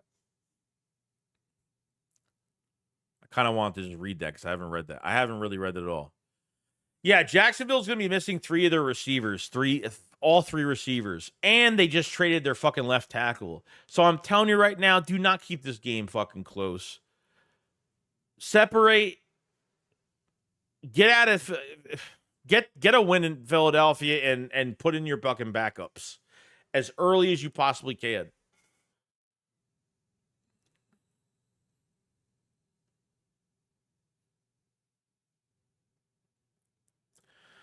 Philly says Coop is a second round pick. Quignon's the first. There's a 1 year difference. Well, yeah, that's only if that. Yeah, there's not. Well, technically, yeah, there's a 5th year option involved with obviously Quignon Mitchell. Yes, understandably so. So I get it, but I mean, I'm saying like there's still a few years of time where you have the opportunity because you don't have to pay anybody else yet to re-sign Isaiah Rodgers for your future.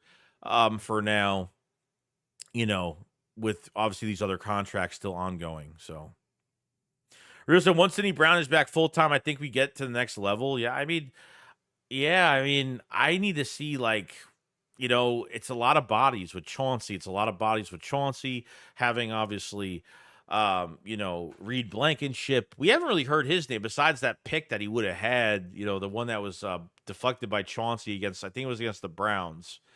And Jalen Carter went off sides on that fucking play. That's where we were pretty much. Chris says Ertz was more durable. He would miss 1 to 2 weeks a year, not 4 to 5. Oh, that is true. Chris says we can't overlook these guys. No, cannot. Rob says, Joey, you think Slay has much of a market after he finishes up with the Birds? Yeah, of course he will. He's having a great season. He'll have a market, no doubt. Oh, yeah. But he's at an older age right now, 32, 33 years old. What are teams? Teams aren't going to, they're not going to give him a big contract. They won't give him a length of contract that much because of his age. But definitely, it's another fucking player that's going to have a lot of interest. The Eagles could actually trade him if that's going to be the case. So, I don't know. He's either going to retire or he's going to fucking want to get traded somewhere to finish out, if he feels like he could play more, then great. Mike says, as long as we stick to how we've been playing balance-wise, I don't care who it is, we can win. So Tommy says, A.J. Brown has 21 catches, but he has 31. The next receiver with most receptions is Covey with 7. He's been hurt. This is crazy. If Brian Thomas don't play, just guard Ingram and running backs. Damn. That's nuts, dude. Covey still has more catches than Jahan Dotson right now, and he's been hurt the last few weeks. That's actually kind of fucking crazy, dude. Have you come around to Fangio yet? Just like Nolan, you were wrong about them. Well, dude, he didn't produce. There's nothing wrong with what's the problem with being wrong about something? What's the problem with that? But he's got 2.5 sacks in 3 games as a first-round pick. I mean, he's playing good right now, but he's not playing where he should be playing. Last year was a wasted fucking year. Blame the coaching staff. So, the number one thing I am is I'm humble when I'm wrong about shit. And, of course, I get called out when I'm wrong. But when we sign specific players, I guessed on Jahan Dotson, I made a video about A.J. Brown coming to the Eagles. No one talks about that. They only talk about the shit that I'm wrong about every fucking time, But there's nothing wrong with that. But he's coming around, but Nolan Smith doesn't have 7 sacks right now. Nolan Smith is he's getting productive here and there. The last 3 weeks he's been okay, been pretty good, but there's no promise. There's still a lot more games to play, man. Is he gonna disappear for another 4 games? I don't know. Doesn't make me right or wrong, but I think this is a wait and see approach with Nolan Smith. So we'll see what happens, man. But it's okay to be fucking wrong. You're wrong. So what am I supposed to do? Be like, oh, I'm sorry. I should not make YouTube videos because I'm wrong about something. But I'm not entirely wrong. I mean, look, he's a first round pick. First rounder. If he's not a first round pick, I wouldn't really care too much. But I care because he should be doing more. But I blame the coaching staff last year for not giving him opportunities. Played, got hurt last year. I get it. But obviously just, it's just not enough, man. Needs more.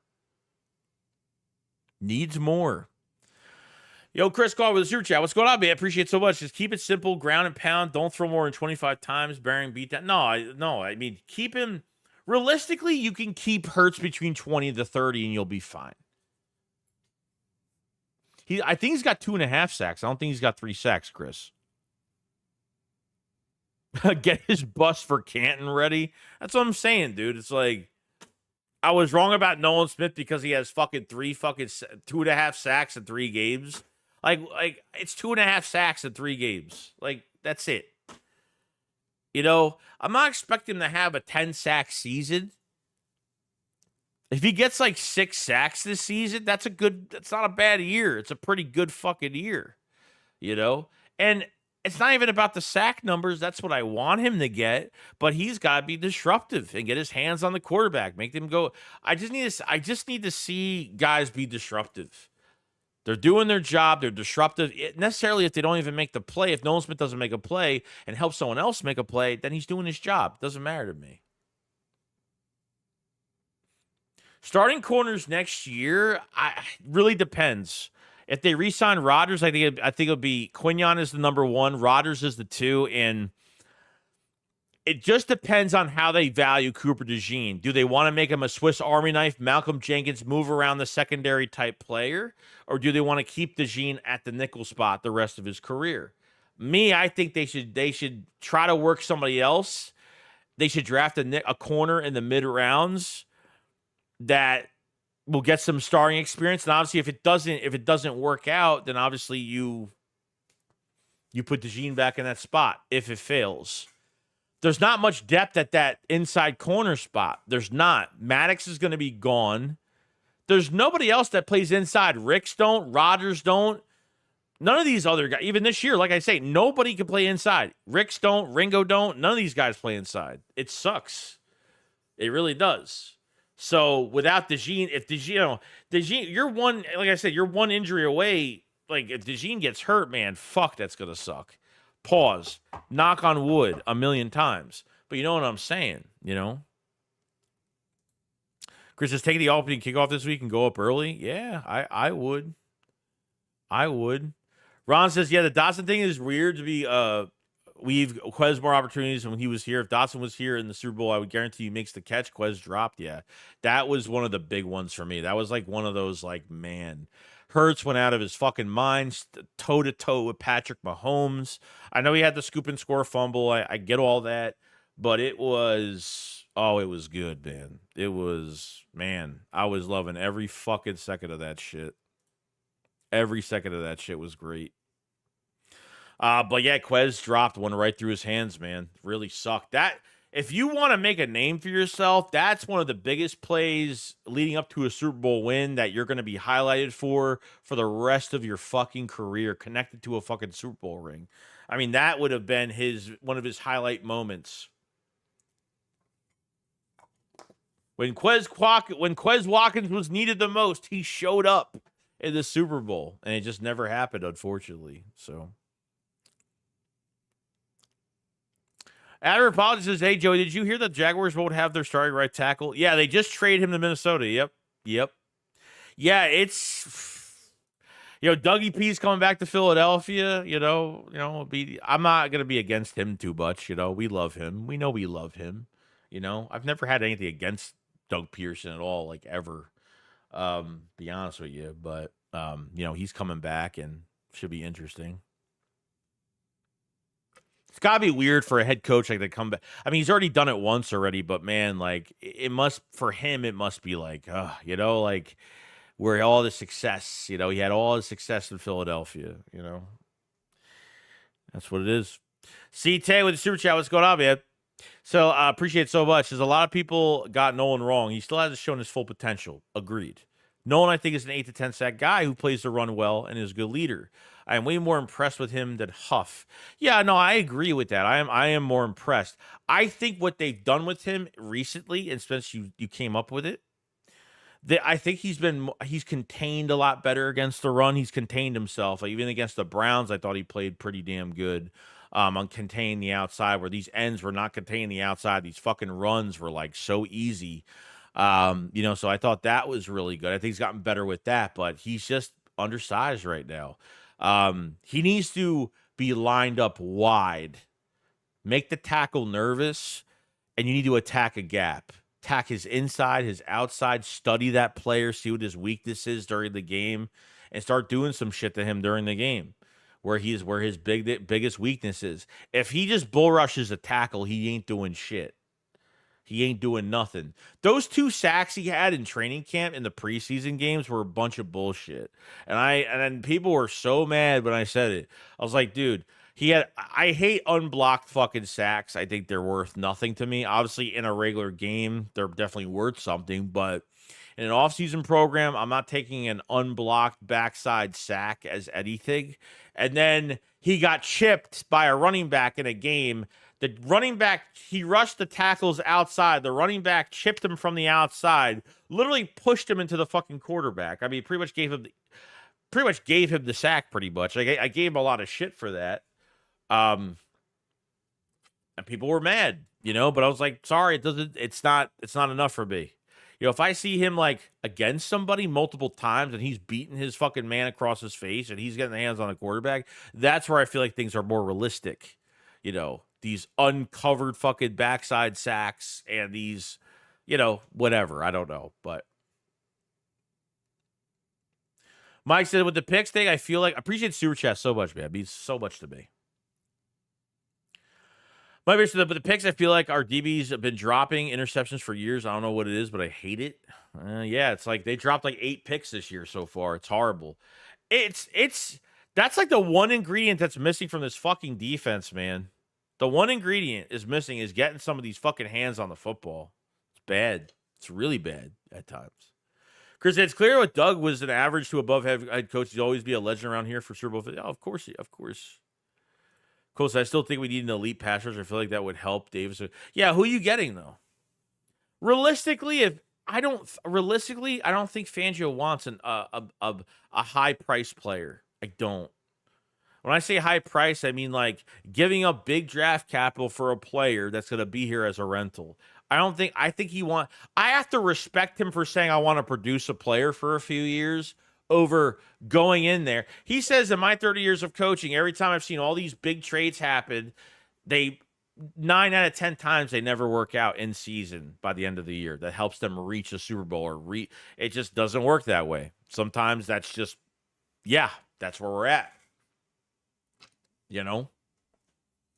George said, G may be the slot, but the role of Vic's defense is perfect for how Vic uses his slot position. Slot is asked to do with a lot in Vic's defense. Yeah, it's a very important position. I think it's one of the hardest positions. I think it's very hard to find a player for that position. So having DeJean there is great, but do we expect him to have a bigger role? That's going to be the big key for next year, mostly, not really this year. James says they need to trade Slay and let Rodgers or Keeley start. I think Rodgers is going to start. The one thing about Keeley I think is really going to bring him down a lot is that even if he had a good offseason program, a lot of these players had a good offseason program. Jalen Hurts threw over 300 passes, didn't throw a fucking pick, and we're all fucking screaming about it. Never going to fall for that shit again. But Keeley Ringo has got the physical traits to lay somebody out. Okay, when it comes to his tackling, I don't question Keeley Ringo. I think he's a little heavy set on his coverage, just a little tiny bit on the turn of his fucking body, the motion and when he covers somebody. I'm not really, I just think he needs more work. He obviously hasn't played a lot of game snaps this year. So when he gets thrown to a game and plays god-awful, he hasn't played. Like, what is he supposed to do? Rodgers is a starting corner that got in trouble for gambling. The Eagles were the only team that had interest in fucking Isaiah Rodgers. The only team had interest in him. That's it. The only team with interest for Isaiah Rodgers. That's it. So Rodgers is making the whole league pay for him for anyone not to pick him up. And the Eagles picked him up as a policy, as like a safety policy. But they went into this draft and they didn't give a shit. They went after Quinyon Mitchell. Landed right into our fucking lap. Cooper DeJean landed right into our lap with a trade up, and that was pretty much it. This is a starting caliber fucking corner that you have in the building. A 3-year starter, 3 years in the league, but come on now. And he's got a special teams pedigree at fucking kick returns.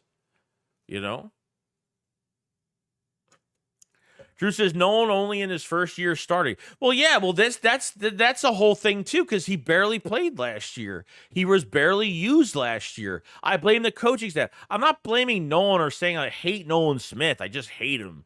I don't hate the player. I hate the coaches. The coaches, like, you drafted him in the first round. You barely gave him fucking snaps, man. Sean Desai had the biggest excuse in the middle of the season was, oh, there's only a certain amount of snaps that can be for everybody on the defense. Like, this is your first round pick, dude. How are you not playing him? How are you not trying to get him into the rotation? Fucking, he's going to be a special teamer? Like, come on now. So I get it. It takes a while for guys to produce. There's no doubt about it. Like, I get it. So I'm not really blaming, I'm not blaming Nolan Smith. I'm blaming the Eagles for picking him and not fucking using him. And that's been a big problem to me. PA2A says, do you think Howie is going to sign Bond or draft a linebacker? I think he could do both, honestly. Drafting a linebacker early? No. I don't think they draft a linebacker early now, just because if they re-sign Bond, they have Dean, they have Trotter that's going to produce or going to at least, just get better every single year, see where he's going to be at. But if they let go of Bond, all they're doing is hitting the reset button. This is what they do. They let go of TJ Edwards, they had to reset the linebacker core again. They let go of Zach Bond. Even when Nakobe Dean's playing good, one linebacker's not enough for me on contract. There's got to be at least another one. Then we got to wait till Trotter Jr. starts a game and then starts to produce. It's like you're resetting this fucking time over and over and over with this linebacker core. You reset the clocks all over again. You have nothing in the building that can stay here the rest of their career, or at least for a few more years, whatever the case may be.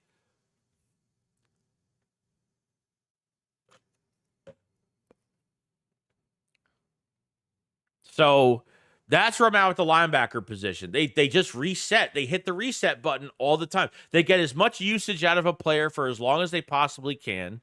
And then they fucking let them walk. And TJ Edwards was fucking affordable. He didn't cost that much. This is the shit that fucking happens. This is what happens all the time. It's annoying. It's fucking annoying. Don't get me wrong. Tommy said, it's awesome that we're getting back into the groove of things. With that said, that does not change my mind about Nick. He's still got to go. We'll see what happens. You know what I mean? I feel good. I have to give respect where respect is due, because I feel like the players really play for this coach. Okay, that's number one. Number two is, even though I think Nick is still involved, I think this last game was the best game they played. That Nick wasn't involved as much into the offensive game plan. Wasn't interfering too much on some of the play calls.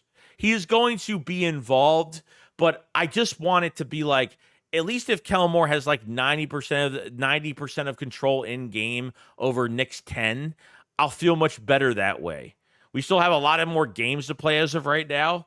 I'm skeptical of Nick. I'm not fully trusting him, but from what he's showing me so far and from how the players are reacting to him, they like to play. They want to play for this fucking coach. They want to fight for this coach. They want to bleed. They want to sweat. They want to do everything for this coach as much as possible. And if that's the case and it's working, they got to keep this shit going. They got to keep this shit going. No doubt. So I get being up and down about that, so I get it. Jordan Neal says, I feel like Carter has been good, but I still think we could hit another level with being more consistent. I feel he has weeks where he's a monster, then we have weeks where it's not really being quiet. Even the last game, like I think people worry about sack numbers way too much. He had some pressure up the middle on Burrow a few times last game. So on the stat sheet, it isn't going to look fantastic. It doesn't help that he doesn't have, especially like teams are still somewhat getting us because we don't have a promising edge rusher to that side of Jalen Carter. Jalen Carter has Nolan Smith on that side, Bryce Huff on that side, probably Josh Sweat. I don't think a lot of them did much. Nolan Smith had the only sack in the game, obviously, but it's very early in the season. It was very easy to double team on Jordan Davis, double team on Jalen Carter because your edge rushers weren't producing. Offensive lines made it very easy. A 4-on-2 block on Jalen Carter and on Jordan Davis. Your edge rushers get the 1-on-1. That's why the Eagles went to 5-man fronts. So at least across the board, everyone was a 1-on-1. And then we start to produce a little bit more. But what you're sacrificing on a 5-man front is another linebacker in coverage. And they use Zach Bond on the line with Nakobe Dean back there all by himself. And we know, I think even from the Bengals game, there was a couple times where Nakobe Dean was a little late on some of the passes being thrown to the spot where it was at, but it's no big deal. It's not the biggest deal of the game. But like I said, you don't have, there's nothing to worry about on that edge. You don't have an Aiden Hutchinson on that side. You don't have a Nick Bosa on that side. You don't have that type of bell cow attention-seeking end that's like, hey, look at me. Look where I am. Where offensive lines really have to pick their poison in these games. That's why getting an edge rusher at high caliber is very important. And they didn't do that this past offseason. They got rid of Reddick. They signed Bryce Huff. And, I'm fucking throwing Huff some potato chips and a couple cookies and congratulating him. I'm congratulating Bryce Huff on just getting pressure at $17 million a year. This is Howie Roseman. Big issue. That signing isn't looking good. Even though he's playing better, Bryce Huff disappeared from this last game. But he's been in this 4-point stance. Why you would sign a guy and take him out of his why take him out of his technique that he gets his better get off the line? It just makes no sense to me. That whole situation makes no sense at all. So, that's where I'm at, man. That's where I'm at. Carter would have a better season with a good. No one. It's very tough for guys to do it by themselves every fucking game. Every game. So I think it comes down to that in a lot of ways. Greg Miller, what's going on, man? I said, what up, Joey? Just got off work. How about our Eagles? Hope Howie gets us an edge rusher. I get it. I would say, yeah, they're going to go after an edge rusher, but don't think it's the one that you want, because I don't think they're going to go after a high-priced, a little bit older edge rusher. I think it's going to be a young type player with a couple years left on his contract. I have to give Fangio credit, like I said, for wanting to produce a guy over giving up mad draft capital to get somebody for the year. Give Jalix Hunt more fucking reps. I could probably guess that he will produce. He goes in. The fucking Giants wave the white flag. They put their fucking backups in. Fucking Jalix Hunt goes in and gets a strip sack on Drew Lock. I know it's Drew Lock, but fuck. He caused the play. And as soon as that game was over, a couple days later, Fangio had his press conference, said, oh yeah, Jalix Hunt, we're going to try to work him into the rotation. But they didn't work him to the rotation during the Bengals game. I don't know how many snaps he had. I didn't see him. I didn't see number 58 on the field that much.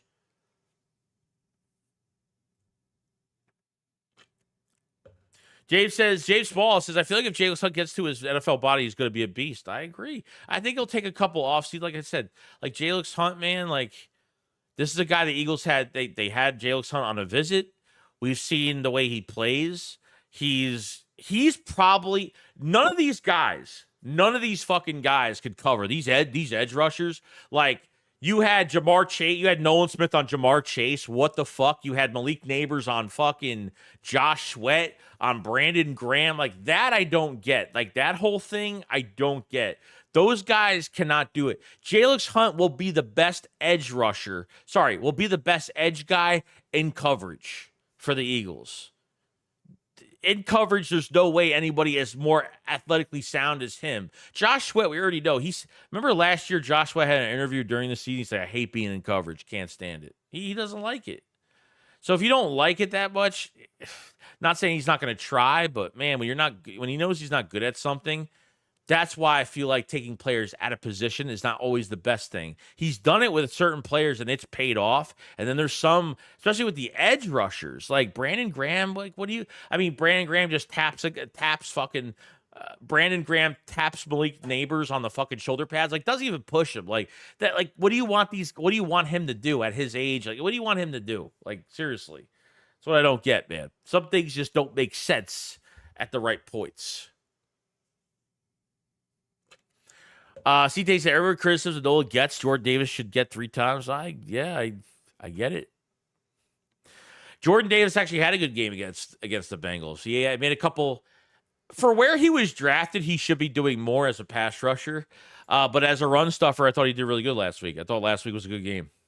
They didn't use him in the Giants game much at all. He was the lowest I think he was the lowest fucking defensive lineman with the less snaps because the Eagles had an early fucking lead. And that's why they kept him out of the game, because they wanted to put more of a pass rush on Daniel Jones. They knew Daniel Jones was going to throw the ball a lot more because they had to play catch up. They weren't going to run the football anymore and waste more time on the clock. So they took Jordan Davis out of it. Jordan Davis, I don't know what's going on. I don't know if his motor's good. His pass rush is just not there. He's got 1 sack for the season. That's about it. I don't know if he has a half a sack more than that or whatever. But, for where he was drafted, he should be doing a lot more. So I don't know if his motor's just not good again this year. Everyone was saying how much in good shape he's in and blah, blah, blah. All this hype for absolutely fucking nothing. But we'll see the rest of these games and see what happens. Slick with the super chat. I was going, man. Thank you so much. He said Hunt and Smith are our new future edge rushers for now. I mean, the future, don't know yet till the rest of this season plays out. That's where we're kind of at, So Jalen Hunt had 3 snaps versus the Bengals. So yeah, well, there you go. He's working into the rotation. I mean, 3 snaps is a rotation. I mean, maybe they're slow. Let's see if it increases next week against the Jags. Let's see if it increases. The Eagles should have like 8 sacks in this fucking game next week. I don't see why they shouldn't. Eagles should be all over fucking Trevor Lawrence. Trevor Lawrence is a fucking pick machine. I don't like Trevor Lawrence. I think he's one of the worst quarterbacks. I don't think he was worth the money. Like, the market is the market. That's what you pay quarterbacks. That's the price you have to pay for paying a quarterback. And Trevor Lawrence is not fucking good. Not good, man. Do not fucking look over this fucking team. Don't look at their record. Don't think like they're not going to come in there. They're going to fight, man. The Giants, I thought, were going to fight us a lot harder. They gave up after a quarter. The Bengals, after that Devontae Smith touchdown, they kind of gave up right after that. So it's, we'll see where that whole thing goes. We'll see where it goes. Yeah, probably. If it only matter of time, Joe, we're getting closer to the Bryce Huff breakout game. Maybe it's even the upcoming game. I'm hoping you're right. I'm hoping you're right, man. Because I just didn't like how they signed him to money like that, and he's just, he came from a heavy rotation with the Jets, a very heavy rotation as like a 3rd down edge rusher, and he was great. But I've seen the signs of where his skill set is. Like, I've seen it the last couple of weeks since he's been in that 4-point stance. From a technique standpoint, they're actually using him the right way. Now he's just got to attack. That's it. So every game is always exciting to see which defensive linemen are going to show up. And this is a week this week against the Jaguars where, let me tell you, man, like, all you have to worry about is maybe a running back and maybe a fucking tight end, and that's really it. You really don't have much to worry about defensively. You should be getting after it and being fucking, especially at home in front of our crowd. The Eagles have done really well on the road. That's a fantastic thing. 2 road fucking games. You went to Cincinnati and beat them and fucking embarrassed them, dominated them. Fantastic. Can't complain about that at all. What's going on, Tay? What's going on, man?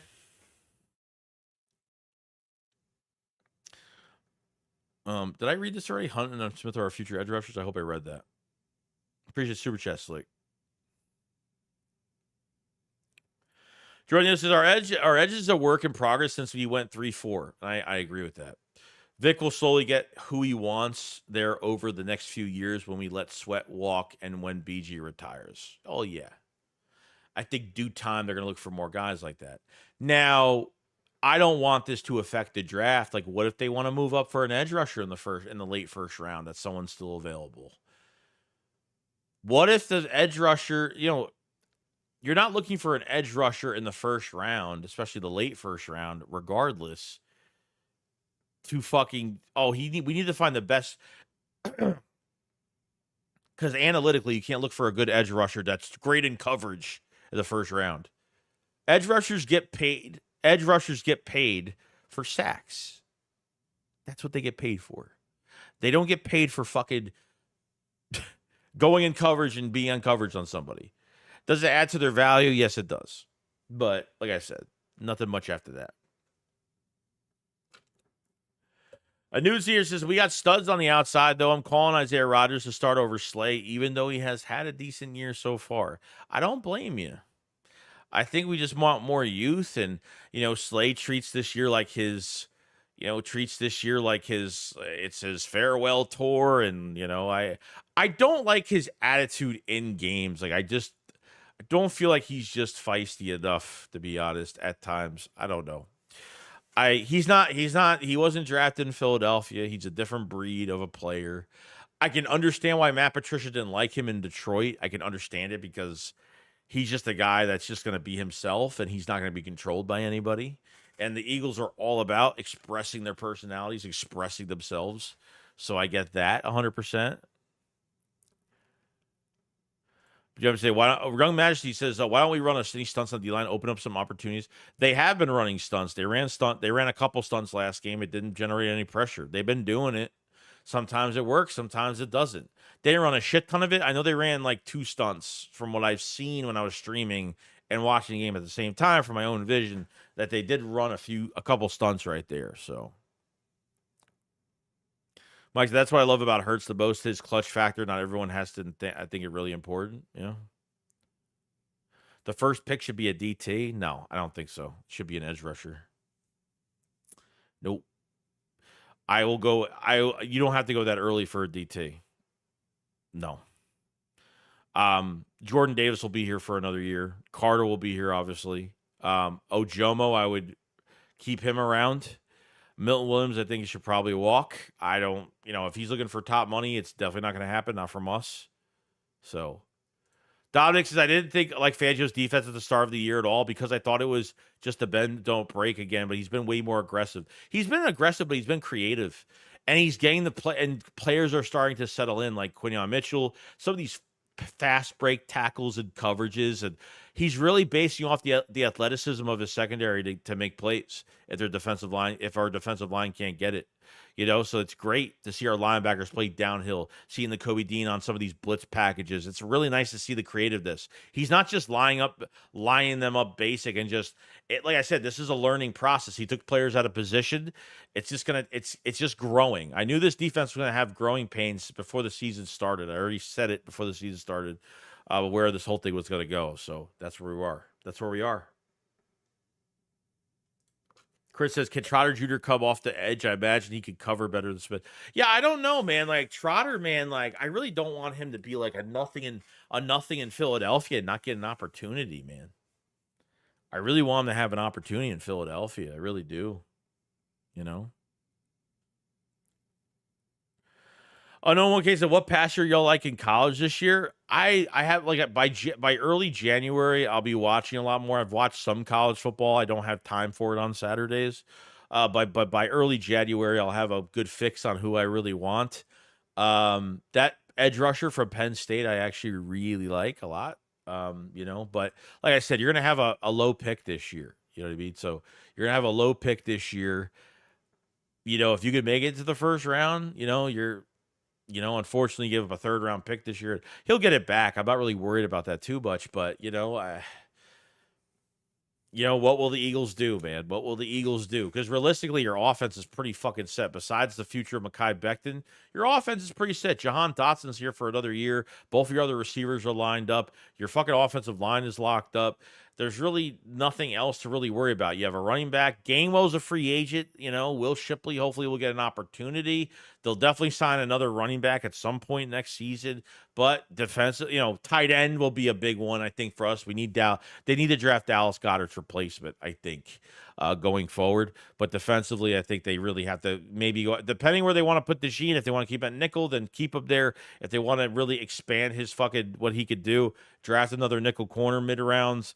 You know, you need an edge rusher badly. And they can really just add more luxury to this defense after that. So I think, you know, like I said, your free agency, the free agency aspect in March is going to be like where you see where they're going into the draft, and you kind of, you know, take everything off by what they sign in free agency, off waivers, things like that, and you see more of that going forward. So, like I said, we need an edge rusher and tight end. I heard the tight end's really good.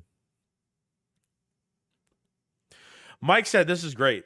Mike says Vic is slowly but surely figuring out who works and what our guys are capable of.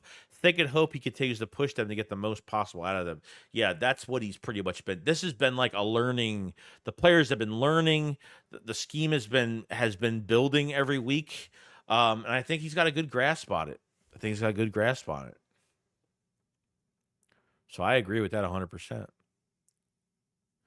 But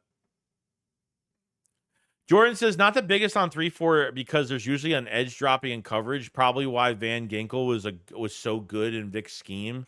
Can rush as well. He could do some coverage. What's great about Van Ginkel had 6 sacks with Vic. I think he had 6 sacks and like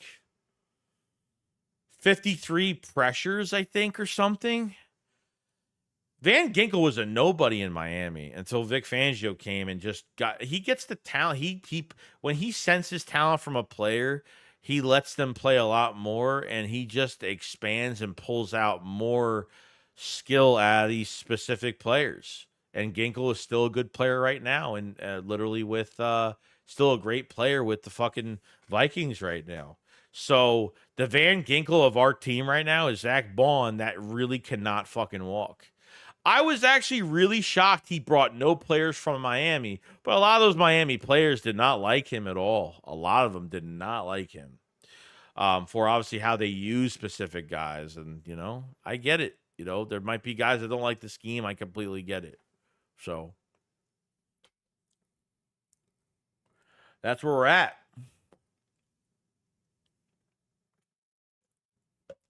at. We got 296 in the chat. Make sure you subscribe to the channel, like the stream. This is the Tuesday stream late night. Much love to everybody. Definitely hit the like button as much as possible. Helps out the channel out tremendously. And if you're new, subscribe. We have Eagles news every day. We'll have another video out early tomorrow morning on more rumors, more stuff going on. After really Wednesday, we're going to be talking about, really by Wednesday, by tomorrow, we're going to be talking about the Jaguars. We'll start to get into the Jaguars a lot. And obviously some of the things that are going on with that team. So most likely the Jaguars, that situation, we'll have a video out on Thursday of what's going on with the rankings and things like that. But I'm probably going to end it here, guys. It's been a fantastic stream. I appreciate everybody. It's been almost like 300 people, over 300 people to stream for a long time tonight. And I want to thank everybody for joining. I want to thank everybody for really supporting the channel and supporting the videos and hitting the like button. I don't say it enough, but you guys are the MVPs of this channel and do so much. And, you know, let me be me as a person, and we just have fun and we go through this whole entire thing together. So I want to appreciate everybody for the super chats, the memberships, all that great stuff today. But love you all. So we're going to have, obviously, we'll have videos every day this week. Saturday, the shakedown. Sunday, my girlfriend's going to be at the game, so I'll be home by myself reacting to the game. My play-by-play live reaction of the Eagles-Jaguars on Sunday. Remember, it's not a Sunday night game. They flexed the game from Sunday night to 4 o'clock. So it is I don't know if it's our first 4 o'clock game of the season. I think it is. I've been really enjoying not playing on prime time at all. So it's been good there. So, you know, I'll answer a few more questions and then we'll head out. I'll answer a few more. We'll head out. If anybody wanted to say something, ask me a question about something.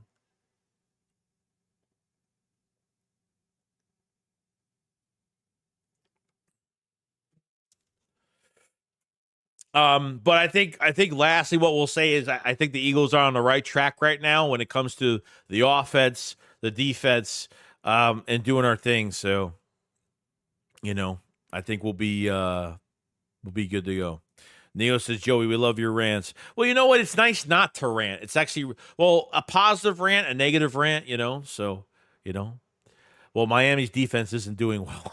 I don't even know who the DC is over there, to be honest. I forgot who the DC was over there, so I'm not really sure, but, we'll see. But all right, guys, you guys have a fantastic day. I will see you guys. So the next time we stream by ourselves like this again will be Friday. As usual, usually Tuesdays and Fridays are the regular streams for us. Saturday shakedown, Sunday post game shakedown, and play by play, all that stuff. So, all right, guys, you guys enjoy the rest of your day. Subscribe and hit the like button just one time before you leave. It helps out tremendously. Thank you so much, everybody, for joining up, and I'll see you guys on the next one. Shake Squad up, follow, slide. Peace out, guys. Peace.